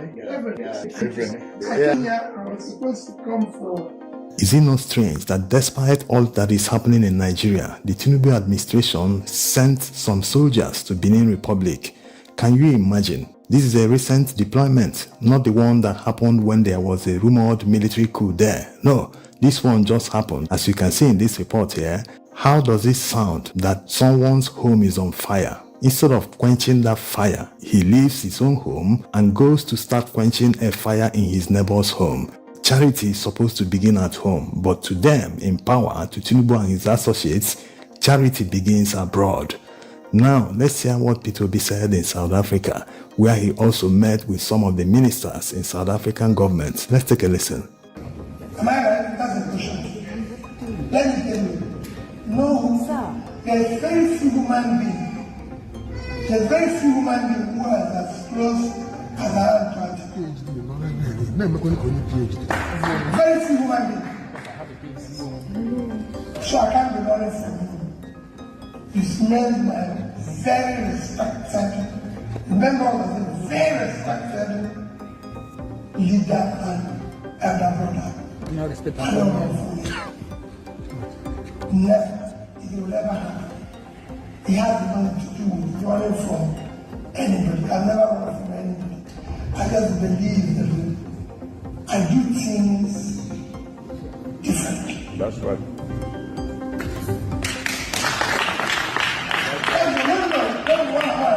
He said, how do I want to do? We politicians are the same thing. No. We politicians are the same thing. Right? When you get there, you forget everything. That is exactly what I said before you came. Because we believe that governance is about transaction. What we want is people that will make the society work. Somebody has just said about somebody being detained on justice. It cannot happen in a just society. We want things to work.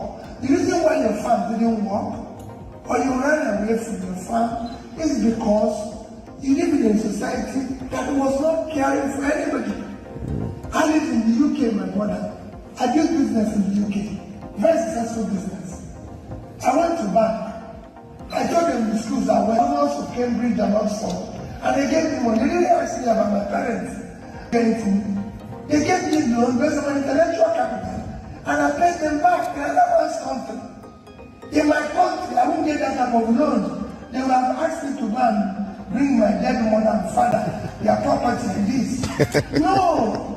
We want to build a country that works. I read a book called Growing Apart. That's That's where I will end, and I will plead with you. I know you have a comment. I don't want to ask you a question. My name is Hakeem.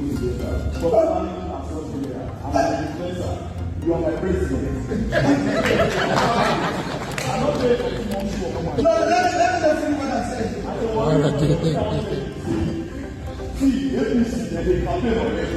We not have a campaign for yet, but we be telling us we want to form our own network to start your own campaign.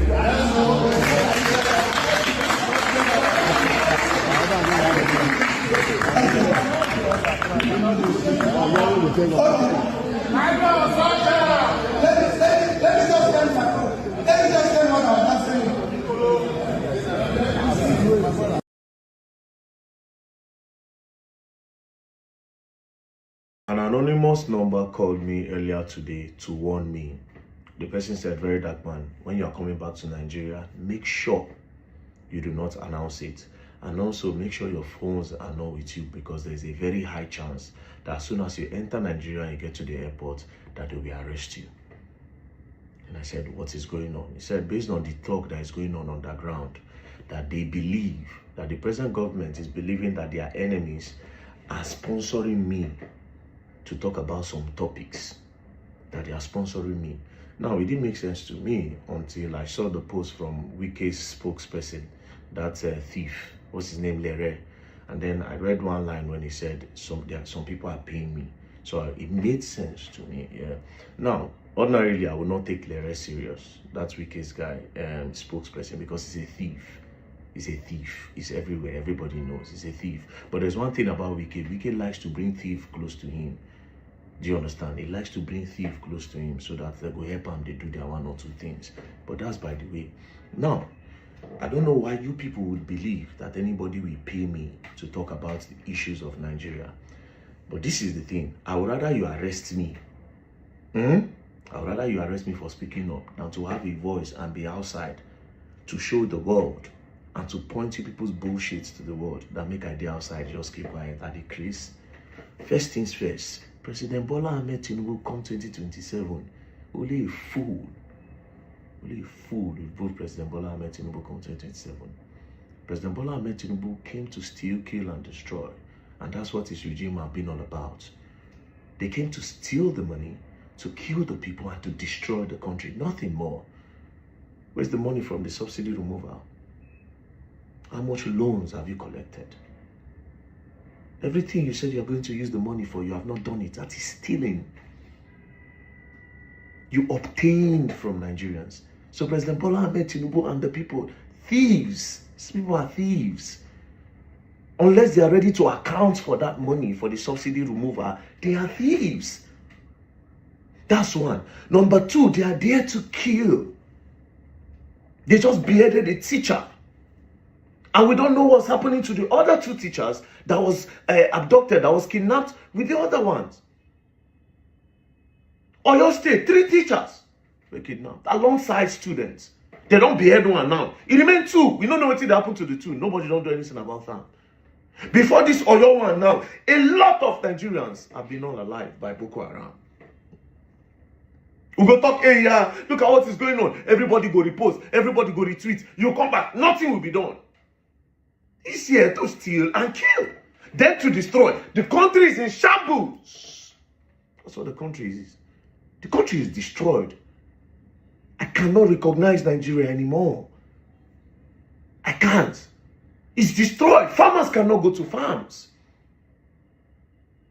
There are some places in Nigeria where even President Bola-Ahmed Tinubu cannot go to.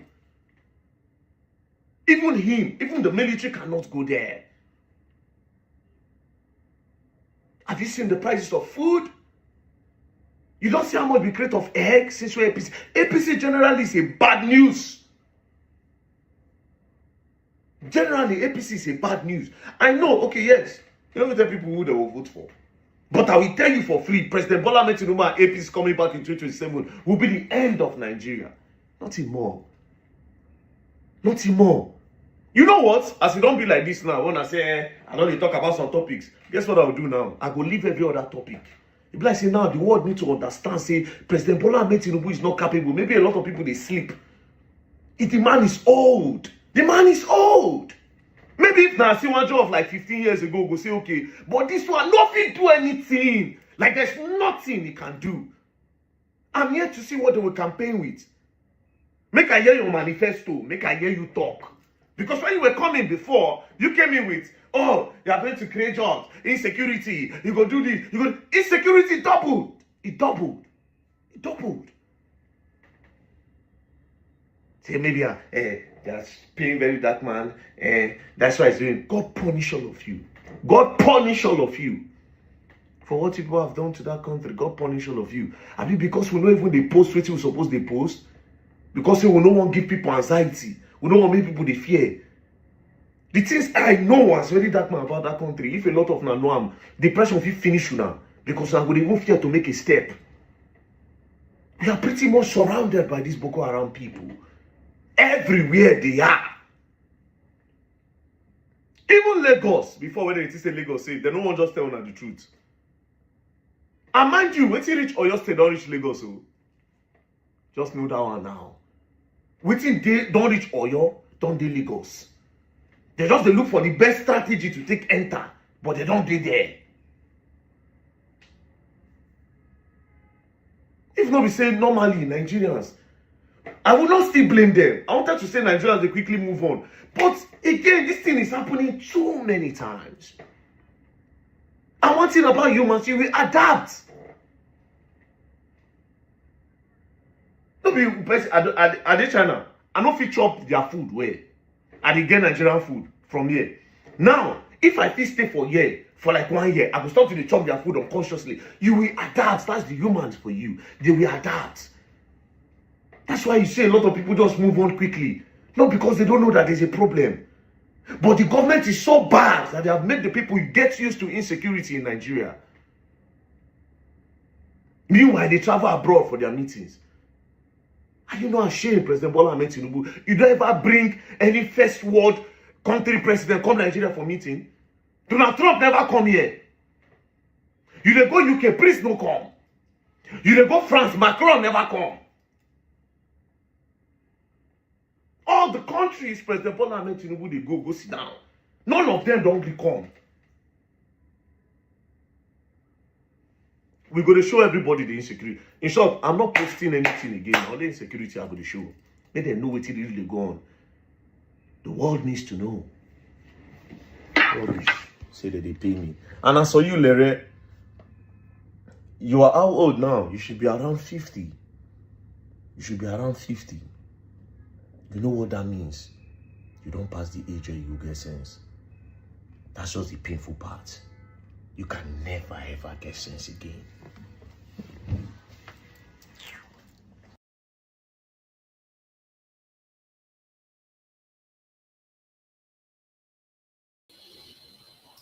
Well, guys, why do we think that this video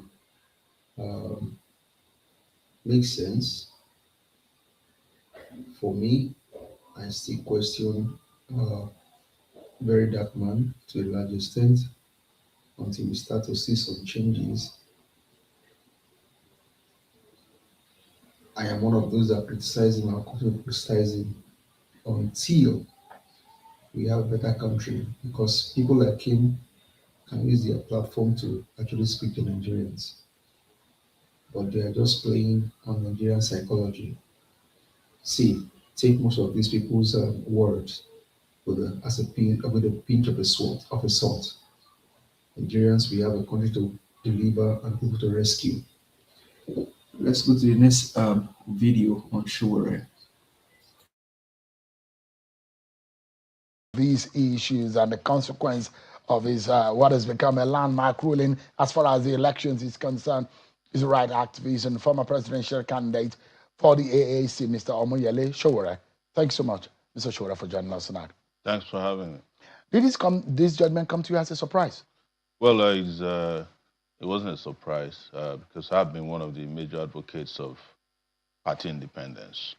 And when we go to meetings with INEC, political parties in Nigeria behave as if they are departments or appendages of INEC. They don't question, they don't even go there with their own proposal as to how they want their parties to be run. And we often fight at these meetings between myself, usually, and so many of the other political parties who likely just endorse and concur with INEC and whatever they're saying. But what is interesting, when we go to these meetings, the big parties don't say a word. The people you call the big party, the APC in particular, they never say a word. Maybe they might, at the end of the meeting, accept to a second emotion to end the meeting. That's what you hear from them, including even when the PDP was still PDP, they never say a word. So I'm glad that one of the major political parties that came with this youth party. But you have to also be very careful. Anything and anytime things work excellently well in Nigeria, I question the motive, especially if it's coming from the judiciary. But what I'm trying to say here is that I've always advocated that parties should completely be in charge of their affairs, and INEC has engaged in what I call, it can't even be regarded as an overreach, but complete disruption of party internal affairs. INEC dictates everything. When you should do your primaries, you should notify them when you want to hold meetings, and you to tell them when you want to have a convention, and they must be there. And if they are not there, you are in trouble. I don't think that INEC should have those powers to, to determine so many of the things they determine. But I think political parties in Nigeria emerged from the military, and the military were the last set of people who formed political parties in 1993. Yeah. So I think whatever it was, SDP and PDP, NRC in those days just transferred over to the creation of political parties, and the parties didn't do much to build their own base and their independence and integrity. But I mean, you political party analysts are not the most organized group of people. No, it's not true. And I can give you, I'm not speaking as though I'm passing judgment. I'm just stating the fact. Yeah, it's not and you fact. can see, just a moment, Okay. you have problems in your party in the past. There are people who are challenging authority of your leadership. It's exactly, and look at what is happening in other political parties. It's exactly the reason why a lot of the political parties are in disarray. Most of the problems created in political parties were created by INEC getting involved in personal affairs of political parties. Our party problem in 2019 was created by INEC. They were the ones who accepted that those who were not part of the party should hold a convention somewhere. They went, certified it, because they claim it came from court. And when we challenged the people who tried to hijack our party, INEC sent senior advocates of Nigeria to come and defend our own party hijackers against those of us who originally set up the party. So INEC has been the one creating most of the problem you see in these political parties. And that is the reason why I'm happy that this judgment came, but I'm kind of worried. But the implication is going to be massive. Yes. Because the elections are based on schedules and timelines. So there's an electoral act, which states that you should submit your candidates 180 days before election. And if you count from January, whenever this happening, we still have the latitude of up to July ending before we submit election candidates to INEC. But INEC, in its usual overreach, has already said, well, we don't want that to happen. You must give us your candidates. You must conclude everything by the end of May. You get my point? They're not supposed to be dictating to parties. Parties are the ones who are supposed to say, look, we want to dictate to you. This is what is convenient for us. But the law has said 180. So the timeline is automatic. It's automatic according to the law Act. Yeah. But INEC has come up with its own schedule and which timetable. The judgment, according to Justice Umar, says that INEC's revised timetable and schedule of activities for the election is inconsistent with the Electoral Act. That's right. It means that anybody, based on this judgment now, anybody can take this judgment and ignore INEC's timelines. You know that that's a law as far as. So INEC's timetable and timeline are insignificant as it is right now, based on this law. Typically, it's supposed to be the Electoral Act that guides the benchmark. The benchmark for not INEC timetables. INEC timetables are administrative in nature. But again, and let me tell you, the powers of INEC. Just for a moment, the powers of INEC is enshrined in the Constitution. The Constitution has said INEC will conduct the election, as it deems fit. It gives the power to INEC to be able to use its discretion, So what is it? administrative discretion, to conduct the election. What is the Electoral Act about then? If INEC can just wake up and conduct election as it must be according to the law. Otherwise, INEC can just decide that the Electoral Act is not necessary. Even I do not subscribe to the overreach of the Electoral Act in terms of conduct of elections. That flexibility is also not there. But you know that each time there's an Electoral Act, it is the ruling party speaking to certain deficiencies that almost scared them in the last election. That's what the Electoral Acts are about, because they own the National Assembly and they decide from the National Assembly what to do. And like I said, and I've always said, if they have a problem of qualification, the Electoral Act that will come will handle that for them. If they lost, they almost lost election because of transmission of result, they will use the new Electoral Act to cure that. It appears that every aspect and every important and critical aspect of this election has been altered by this judgment. The withdrawal and replacement of candidates, submission of candidates, party primaries deadlines, the issue of substitution of candidates, the minimum time period given that compels on campaign, which the law says to end in 2 days before election through administrative guideline inconsistent with the law. That's why INEC is saying 2 days before the law. The judgment said no, it can end a day before based on the. There's a lot that has changed now. What's the difference between 2 days and 1 day before the election? You know, people campaign even on the day of election. It's just they do it stylistically. You know, people, all those people hanging around the polling units are campaigners. So people are humming into each other's ears, you know, this is my candidate. And everybody understands that election campaigns don't end until elections are over. So that's not the issue. And by the way, IPAC, which is the body of parties, yes, had already written to INEC complaining that this timetable was too tight for them. And INEC ignored them before this judgment came. They had asked for only even 3 weeks of extension of time. Because in between now and when INEC is asking for a deadline, May 30th, for all primaries to be done, we also have Salah in between. So how do you do your election? For instance, our party is doing its primaries on the 26th.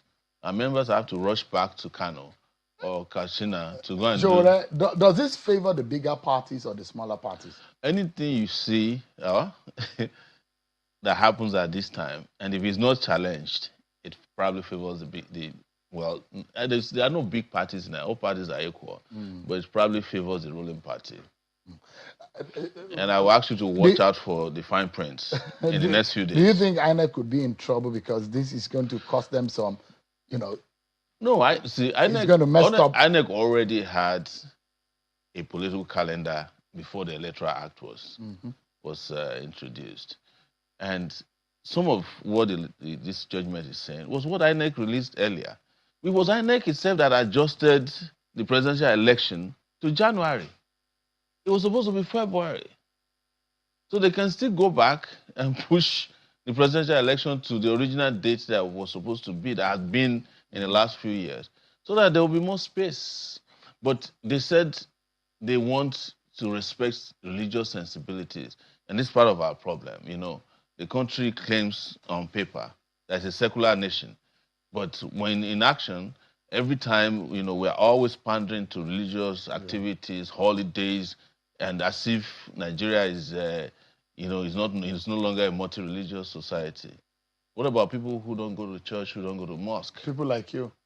Yes, I don't do organized religion anymore. But that doesn't mean that I don't have a religion. But you are a multiple believer. Yeah, you go to the river sometimes. You go to my religion is justice. You go to anywhere you get it, I'll go there. So what's your religion, by the way? My religion. See, the problem I have is that even those who claim they don't have a religion disputing religion. So you still worship Ogun? I don't. I don't worship anything. I worship justice. You know, even if it's a pen that people worship, you know, they have a right to do it.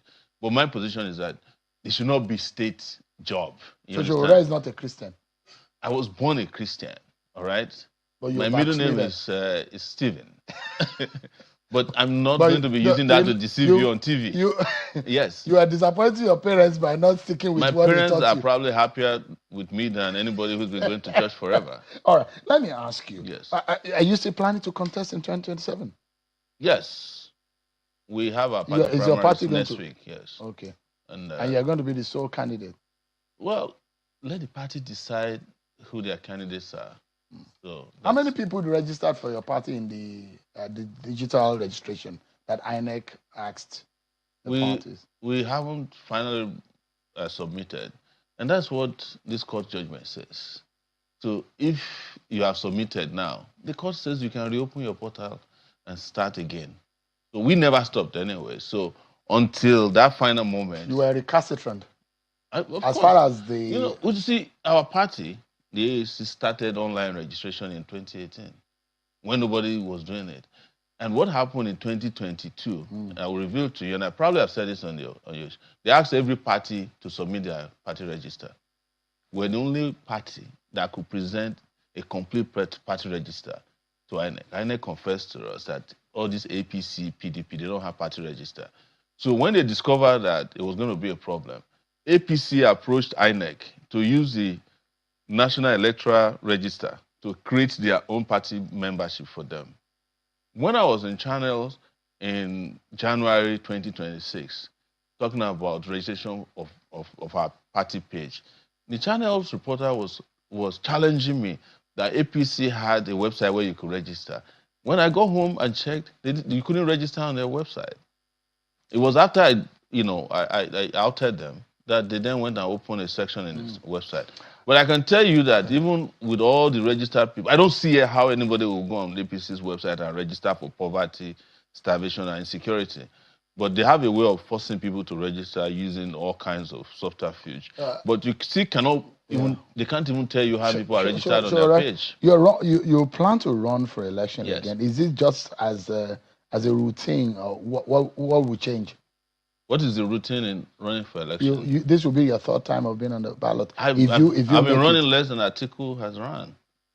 What else do you want to know? So you want to... Atiku is your mentor? No, what I'm saying is that Peter Obi will be running for the third time. Are those your mentor? They're not my mentor. I'm just telling you that everybody is entitled to run for as many times. That's what I'm asking. Is this a routine for you? It's not a routine. I know what you're trying to say. Yeah. What you're trying to say is what you do all the time, to say that some people are special than others. No, I'm asking you especially. We are in need Don't to imagine win. what I did not say. No. I'm asking you pointedly, and I'm saying that what is changing now in 2027 if Sowore is going to be on the ballot?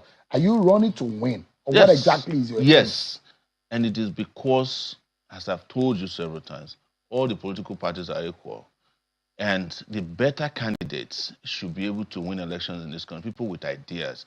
And I've said this several times on your show. Stop selling people to Nigerians who don't have ideas, people who don't even come on your show to be interviewed. In 2018, you never interviewed Buhari, but you were always interviewing his people. In 2022, 23, you never interviewed Tinubu. Tinubu never came near this studio. Those of us who come and share ideas with you, vibrant ideas, brilliant people, you keep asking us, is there routine? Is insecurity not routine in this country? Is hunger, poverty, lack of health care, bad roads not routine in this country? People who want to fix it, don't talk down on them. I'm not talking down on you. Because you just said it's routine. How's it routine? How's my running for office different from... Why are you being defensive? I'm asking you a that's what you think you want to achieve. You can't achieve that with me. I'm not being defensive. I'm answering your question. You have not answered my question. No, I said... Why is this time different from the other times that you have run? It's different because these are different times also. Times are harder. Nigerians are in bigger trouble. This time around? Yes, I just answered you. See, I'm answering you and you're not paying attention to me. Why are you being defensive tonight? You see, because I answered you, but you ignored me. Why do you think this time around that your chances are better than the Atikus of this world, the Peter Obis of this world, and Tinubu's of this world, and Amechi or Seyi Makinde? Because all of the ideas of the people you mentioned brought Nigeria into this cycle of poverty, insecurity, pain, sorrow, and tears. Do you want Nigeria to continue to get these same people elected or selected, or whichever way they get themselves into office, so that they can suffer more, so that those of us who have ideas that can liberate this country will not be listened to by asking us, oh, what are you doing in the presidential election? I mean, I need to win. I mean, I need to liberate my country. I mean, I need to bring poverty, If there are peace, two things progress. that you think that you've got as a capacity or as an idea, if there are those two things that Nigerians who are watching now to say, okay, maybe I should give Sowore a chance in my mind. What would these two ideas have that you think that the others don't have? I would not reduce myself to two ideas when there are I'm multiple just ideas. asking two out of whatever No. idea that. I'm not going to fall into your trap of asking me to present myself in two ideas. There are multiple ideas. There are multiple agenda. There are multiple ways. There are multiple opportunities that people like me or me, Omoyele Sowore, will bring to bear in this country. And you have a different country the next day after I'm sworn in as the president of the Federal Republic of Nigeria. Stop promoting the people who brought Nigeria to its knees. But you are here, Sowore. Why are you bothered about those who are not even here? You are I'm bothered about them free because of charge. No. And you were talking to you, and I'm even asking you about your ideas. I'm not here free of charge. And it took you Uber to come here, or your vehicles, or to buy fuel, or to drive yourself, whichever way you came here. I'm not here. You have not been charged one kobo. No. Neither have you ever. You've been given chance on Channels television forever. If I were to charge you for my ideas, Channels TV will be bankrupted. Omoyele Sowore, the leader of the AAC and presidential candidate in the 2023 election. Thanks so much indeed for coming on the program tonight. Thanks for having me. I appreciate it. And stop being defensive on my questions anyway, so that you and I will not keep fighting. I will begin with opposition political parties jubilating over a judgment of the Federal High Court that voided key deadlines in the Independent National Electoral Commission's revised timetable for the 2027 general elections, describing the verdict as a major boost for internal party democracy and political participation. And a court in Abuja had on Thursday said that the electoral umpire lacks the powers to abridge timelines expressly provided under the 2026 Electoral Act. Now, the court held that Section 29(1) of the Electoral Act requires political parties to submit the particulars of candidates not later than 120 days before an election, stressing that INEC could not lawfully reduce that period through its timetable. Now, the court further ruled that under Section 31 of the Act, political parties are entitled to withdraw and replace candidates up to 90 days before an election, adding that the Commission lacked powers to impose an earlier deadline. And the trial court also declared unlawful INEC's decision to publish final candidates lists earlier than the minimum 60-day period prescribed under the law. On campaigns, the court held that the Commission could not direct political parties to end campaigns 2 days before the elections when the Electoral Act already made provisions governing campaign periods. Meanwhile, the national leadership of the Youth Party has disowned the lawsuit filed against INEC, insisting that the case was instituted without the approval of its recognized leadership structures. In a public disclaimer sent by its National Publicity Secretary, Solomon Oyekunle, the party said the suit titled Youth Party versus INEC, as well as the judgment delivered on May 20, 2026 by Justice M.G. Umar, were not authorized by its National Working Committee or any official organ of the party. But the Coalition of United Political Parties, CUPP, has welcomed the Federal High Court judgment directing the Independent National Electoral Commission to adjust its election timetable immediately. So what are the political implications? Well, to help us break it down, we have joining us now in the studio the acting national chairman of the Coalition of United Political Parties, CUPP, Peter Eme. Thank you so much for joining us. It's a pleasure to be here. Yeah, and also joining us is a development specialist and regional officer of the West Africa Democracy Solidarity Network, Austin Aegbe. It's a great honor. Thank you so much, gentlemen, for joining us. Let's start with you, CUPP. I mean, how do you react to the Youth Party saying that, look, after this case was taken to court, it was heard and judgment has been delivered, that it does not know those who took the party, who took INEC to court, and that it does not subscribe to the judgment that has been passed, that has been delivered, and that it remains firm in saying that whatever INEC has been doing prior to the judgment was in the right direction. I watched a man who spoke on behalf of Youth Party, and I see as if he seems frightened, and that INEC Youth Party could get such a judgment that will be able to balance our democratic discussion and how we participate in the political process. So it is still surprising that this is not the first time Youth Party is going to court. When they had their national chairman Suleiman, he went to court when they were deregistered, and the court reinstated them ahead of 2023 election, even to a point that they have an agreement with INEC that they will not participate in the 2023 election, so that whatever laws that comes to Section 225A that leads to deregistration will not affect them, which they accepted and shifted their participation to this year. So I don't know how I would define how the Youth Party will go to court from at that level, and any lawyer will want to take that kind of case.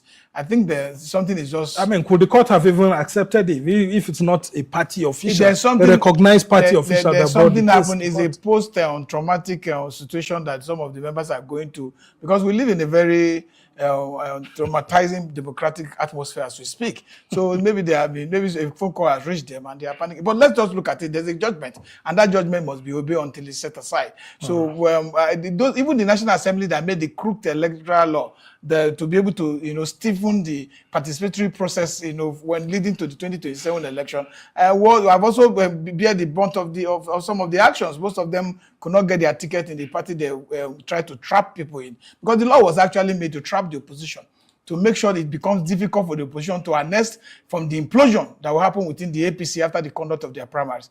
But at the end of the day, it is those who made the law now. About 50% of the National Assembly members could not even get a return ticket, because the law also trapped them. So, but what we are saying is the law should not be made for the purpose of victimizing the opposition political party. It should be made because if you look at Section 29, 1, and Section 82 and 84, you look at the timeline before 2023 election, the timeline for submission of particulars by political party of their candidate to INEC was 180 days. That gives ample time for INEC to plan. It gives the opportunity for INEC to have a very robust arrangement on how to manage the affairs of our electoral system before the day. But why did the National Assembly go to reduce it to 120 days? They've reduced it to 120 days. And INEC on its own went outside the provisions of the Electoral Act, a principal act. Whatever INEC is going to be doing at their commission meeting, people say INEC is formed under Section 133, that they have the responsibility to organize, to undertake and conduct election. Yes, but you must work in line with the principal act that governs the administration of election in Nigeria. So you cannot now cut it for 120 days to a lesser day, because people have an opportunity to conduct their primaries until 120 days before the conduct of the election. All right, interesting perspective there. And I bring you in, Austin. The CUPP and other political parties are now saying that INEC should go ahead and obey this court judgment and readjust the timelines. But we also hear that INEC is maybe planning to, they're studying the judgment and they may likely appeal. If that does happen, people have been asking, in whose interest will that appeal be? I would like to advise INEC not to make any mistake that will further enhance the trust deficit that citizens have against INEC, especially when we already know, by way of, even though the issues around ex-post has gone down, appealing this case will ignite another level of fire. INEC should respect law. With all due respect, INEC obeyed the Electoral Act to have that timeline. They should also obey the rules of the game to also change its course of action. But let me quickly just mention a bit of commentary on what Chief Peter had said about the young party. To be candid, in your news, network news of 9 p.m., the Solomon was addressed as the director of communication. Now you are addressing him as public secretary. These are two different positions. A director is a staff of the party. The public secretary is an official of the party. Who is that fellow? Because, like he said, when Ngozi was anchoring that news, the first thing that dropped on my mind was, who is this guy? I did a little bit of search. I can't find anything on him.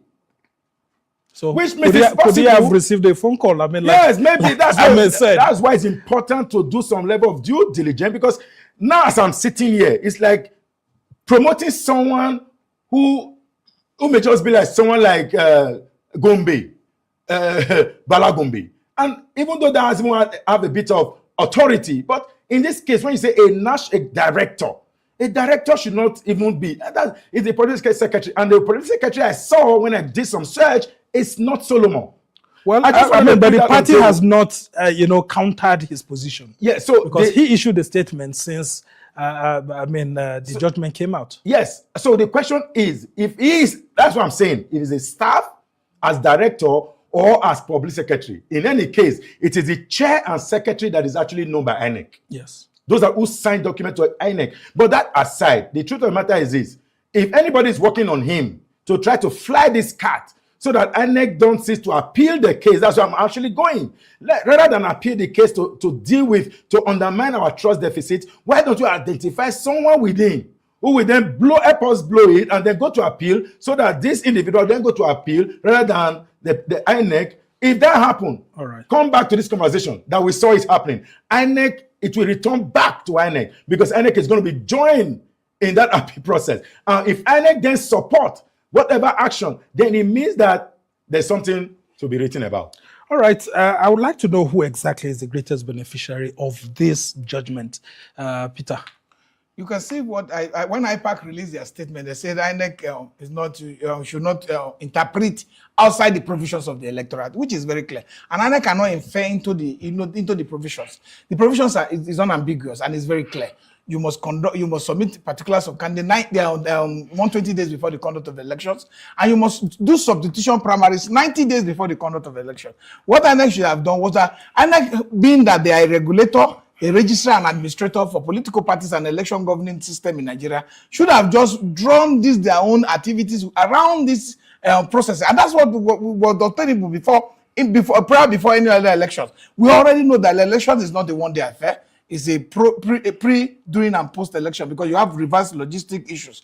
So INEC, this is not coming as an emergency to INEC. A lot of people said it will give INEC time to plan. INEC should not wait for every 6 months to election before they could plan. They have a lot of time to plan within the next, after 2027 election, ahead of 2031. So INEC should have a template, a framework for, like, you just carry the election manual and put on it, and we continue to operate on that. And we have really solved some of our electoral process. But this new act, the major problem comes from the National Assembly. That because, the National Assembly has what we call, operate with what we call tyranny of the majority. They are using it. You could see that the presiding officers will not allow opposition speakers, legislators to speak. And if they want to speak, they will quote one rule or whatever rule and suspend them. But I want to tell those who are the leaders of the presiding officers today that you are members of or co-equal. One of you were just selected first among equals. One of you were just selected to preside over the affairs so that there will be orderliness. So if you continue to use the law arbitrarily and brazenly to undermine the voices of the opposition, I think the opposition too must be able to rise up, no matter how minute, how level of minority you are. You don't allow the continuous trampling of our electoral process by making provisions of the electoral at the behest of those who are in the APC. We cannot allow the majority not to do what is right, why the minority keep quiet in order to say, no, we are not enough. The problem today, this law benefit political party. It will promote inclusivity. It will give time to political party to manage their affairs properly, and also give them room to manage their internal affairs. Because what do party organs do? They are supposed to set date for the conduct of their primaries, the date of their primary. And that's why the court said, yes, INEC can undertake and do all this. But INEC, the law only require that political party will give 21 days notice to INEC for the conduct of primaries. INEC cannot determine when that notice should be. All right, and there are stories here that INEC would actually go to the Court of Appeal to argue that, it gives it limitations, especially because it needs time to coordinate logistics ahead of the 2027 general elections and all of that, that anything outside of what it has already put in place, this judgment will alter lots of things. I don't agree with INEC, and I agree with my brother here, the strategist, for the fact that there's already huge trust deficit between Nigerians and INEC. And two, INEC has all the resources. Look at what they budget for elections. The provisions that we are supposed to amend to make our elections more efficient and more simple, they are aware. INEC gave it to National Assembly, and National Assembly dropped that one. That provision that has to, consolidate all our elections in one day so that we can conduct all our elections in one day. Because the cost of elections has become something else just because we are conducting two phases of election. And it creates voter apathy. Voter apathy in the sense that if you create election today and party AA won, party DD won, or party FF won, or party NDC won, you will look at the next phase of the election.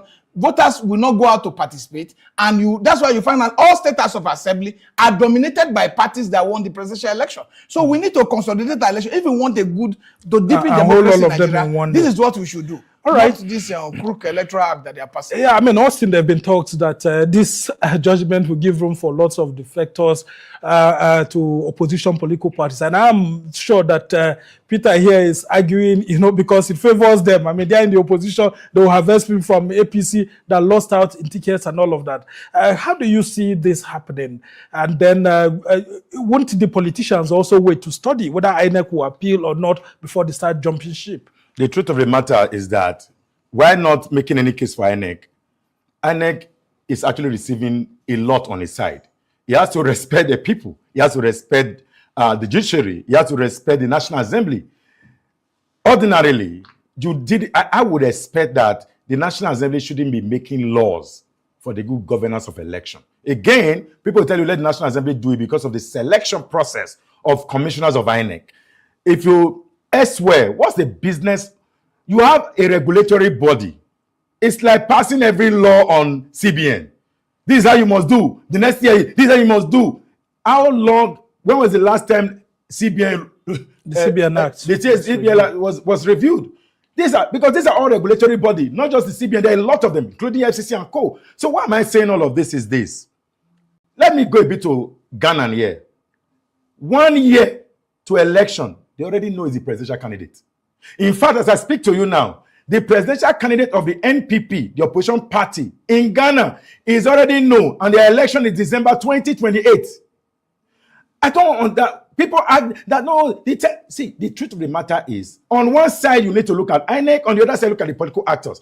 For straight to the question you asked, politicians will not benefit from this thing. I argue. How do you mean? So now, there are several jurisprudence already established that if you didn't participate in party primaries, there is no way you can come back. And if party go ahead to cancel the primaries they've already had, for instance, APC, and of course PDP, some part of, I think, I don't know if NDC have already started, but there's already a timetable. Yeah. If INEC don't issue a counter timetable and they end up to alter their timetable, they are also in a great challenge. It's like a bait. So it may go to court. It's like no, of course, this may go to court. It may not be through INEC. It's going to be through members, which already known. But the thing is, if political party candidates who already are lost in one party because the primary has happened, I'll give you a case study. In 2023, a candidate left APC, ran to Labour Party, secured a ticket after primaries had happened. The court ruled that fellow did not participate in the primaries, and that was how the fellow lost out. And the person who actually now... Yeah, but what of political parties that have not held their primaries at the moment? So the political parties who have not held their primaries, will they alter the timetable now? No, because they've already submitted 21 days notice. You have to wait for INEC to re-alter the timetable for you to re-alter yours. Okay. You have already submitted 21 days, which the law says, and all parties have already met it. So the only way to alter those processes now is for INEC to alter its own. And if INEC doesn't alter its own, it's a problem. In any case, most of those parties, we know them. The bigger ones have already moved past a bit. That's why I said maybe one of the new big one will be NDC. All right, and I want to hear from you. I mean, I thought that your parties will be, waiting to harvest from what's going on in the APC. INEC is a creation of the law. And INEC cannot do anything outside the provisions of the law that has been set aside for the regulatory function and framework for the management of political parties and elections in Nigeria. When the electoral act said, section 29, subsection 1, that you give 120 days, INEC should give 120 days. If the electoral act said 90 days for the substitution of primary, INEC should give 90 days. INEC going about, because they are a regulator and a registrar, to undermine the principles of our electoral act does not also look good on INEC. We know those who have been elected at the National Assembly have not lived up to expectation. They have not made laws for the betterment of our electoral system. In fact, they have made our elections more unstable because the kind of laws they make, because I don't see any reason why the section 29 subsection 1 was amended from 180 days to 120 days. Yeah, man. There was no need for all of this. That's because the opposition too was sleeping on duty. Shouldn't they have also, raised their voices against that? When we talk about substitution primaries, don't forget, before 2023, we don't used to have two primaries. I was the national chairman of a political party. We have one primaries, and when you come to withdrawal stage, Those who are interested, you want to withdraw, I want to come in. We sign a paper and we go in. But now there has to be substitution primaries. So if a man enter your party after a primaries has been conducted and pass through substitution primary, he can participate in election. The case you talked about, I know of the case. That is not exactly what happened. About 40% of those who eventually came to Labour Party came outside the framework of the timetable of INEC, and they went to court and standing on the electoral act provision, they all won. I am telling you about 40%. All right. So these are the issues you need to get to Interesting address perspective. because INEC, yes, a regulator, but will he regulate outside the law? All right, now let me ask you, gentlemen, if INEC does go to court to appeal this, and then from Court of Appeal it moves to the Supreme Court, and maybe it loses, and then the time has already stretched, maybe the end of this legal process will be around September, what will happen? Wouldn't this lead to the issues of whether the election would have to be elongated, or whether the elections will still hold within the timelines that we have before May 28th, when we are supposed to have the handover? I think in law they call it status bar. So when cases are elapsed, that processes, it become like a non-entity. Like, oh, you got victory, but the timing has passed. But I'm not standing. I listen to a lot of people on this conversation. Someone like Sam Amadi has advised that this is a bait. Don't fall in. Go ahead with the primaries. You know why? Because we know technicality in this country. Most people have won an election, even though they know they didn't win an election. They hide under technicality and then they succeed. If you already say you've written to INEC based on previous law, yes, that yes, you are going obeying the 21 days, obeying the timing for the submission of your digital register. You have already obeyed it. And the first level of court says, INEC, you don't have that power. INEC has power to appeal, to say, no, I have, because of other exigencies. That process is a nullity by the law as we stand today. By the law as you stand today, but there's what we call stay of execution. They don't have it now. As well. They haven't obtained a stay of execution. So except if they do that next week. The law existing now. So when you do political analysis, you do what they call the D- plan. You look forward to walk backward. So the idea is this: if you say, he was talking about 40% who scale through. What about 60%? That's the higher number. But that's not there. Yes. So you are a political it's scientist. imparted on somebody. I'm a political scientist and a politician. All right. With all due respect, the truth of the matter is that parties must be very careful. You can fly it and be very strategic so that you don't hurt yourself. When so you are asking that they should continue with the old order. Continue with it so that they won't face technicalities. There's what we call idealism. There's what we call realism. When we talk, this is the idea. My friend here, Archie Peterman, he's talking about the idea. No. I mean, he is saying that based on the court you are the one judgment at the moment, what is law at the moment is that the decisions by INEC previously have all been nullified. I've been in this game for so long. I've witnessed some all right, let's hear you. Political activism is not social activism. I'm a political activist. Yes. And I've participated in this process and I've shown it.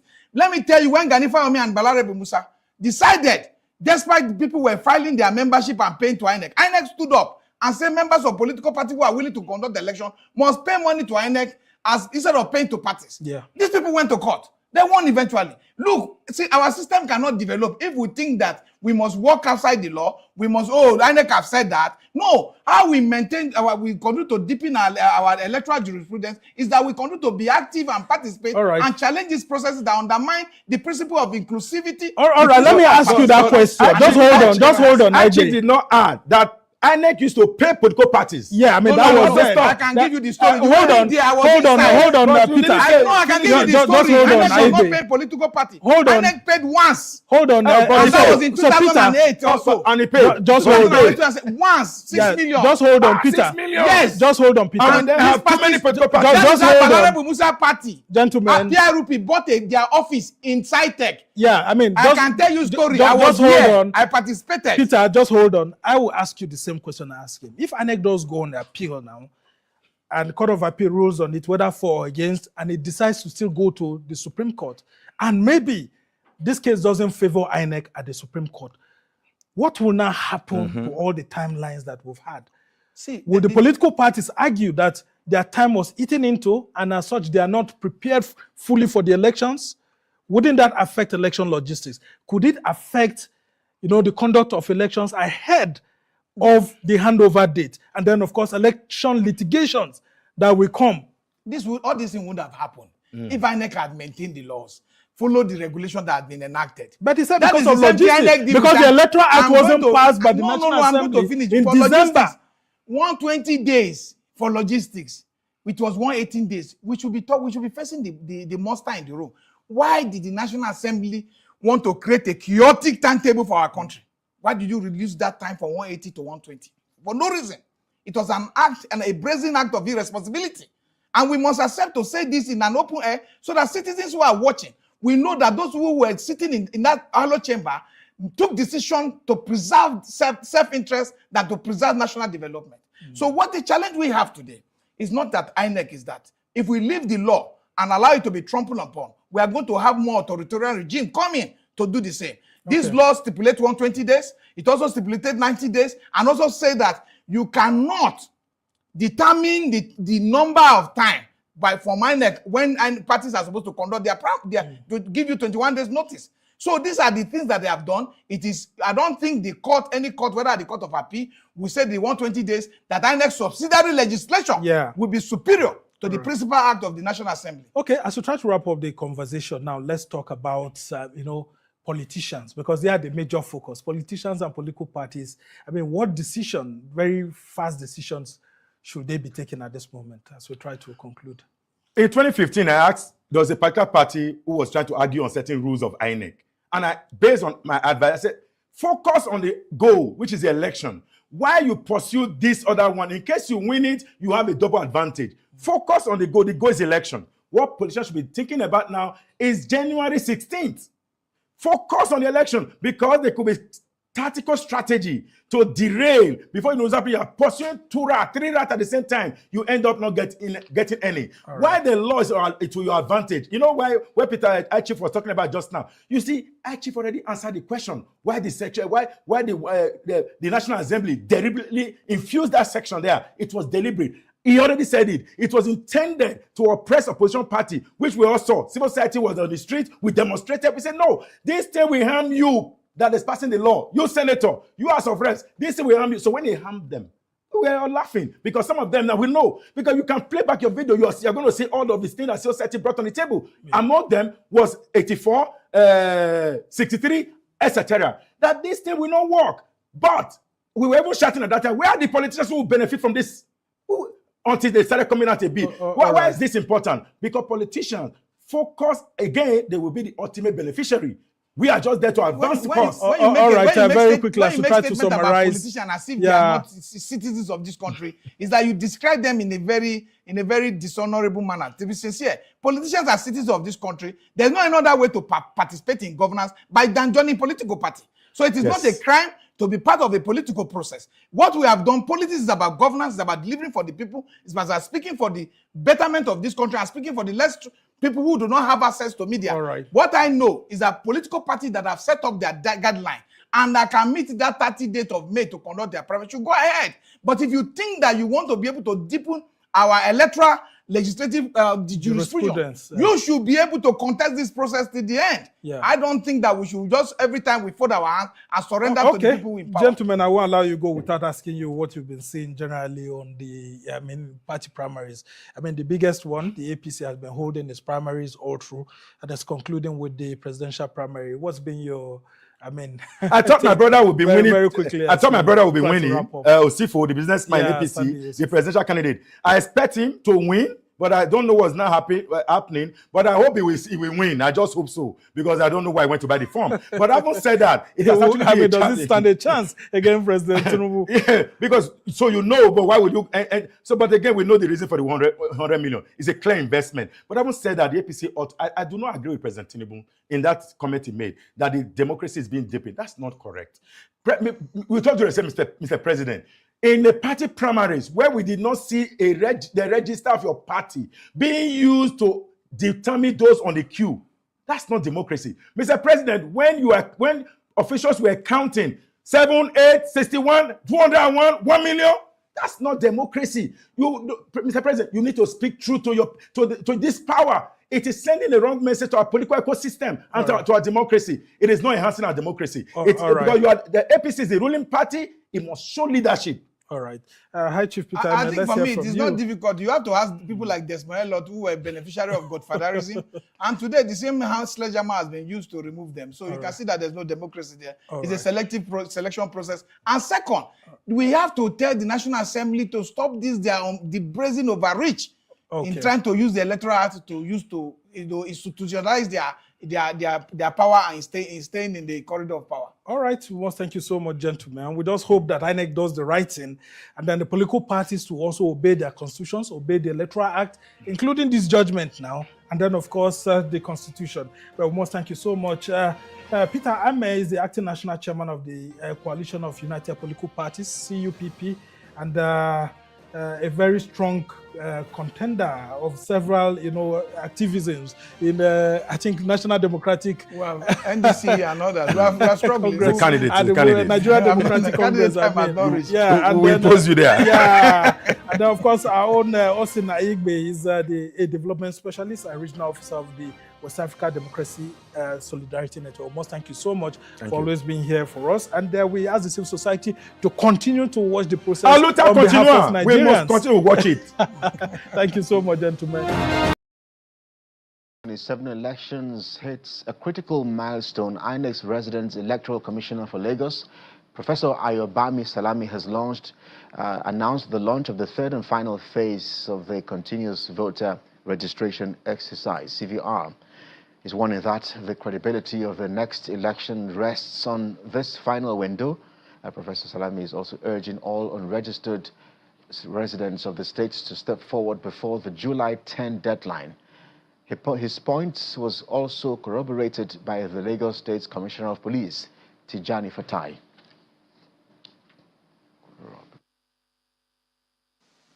The continuous voter registration exercise remains the foundation upon which credible elections are built. The credibility of 2027 general election will largely depend on the quality, integrity, and inclusiveness of the voters register we compile through this current exercise. A clean and comprehensive register does not only ensure that every eligible Nigerian is given the opportunity to vote, it also protects the sanctity of the ballot, which is anchored on the principle of one person, one vote. During phases 1 and 2 of the exercise, Lagos State recorded a total of 320,362 new registrants, out of which 154,726, which account for 47%, are males.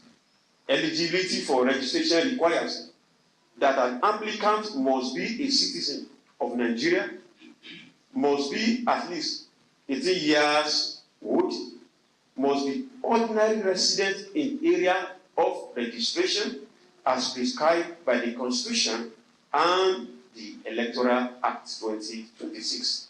All we need to do is to protect those who are involved in that registration process, both the electoral officers and those who are coming to register with them. I can assure you that the existing protection and peace that we'll be having must still continue. We have deployed our men all over the place, where we have these electoral officers to ensure that the lives and properties of those involved in the process are fully secured.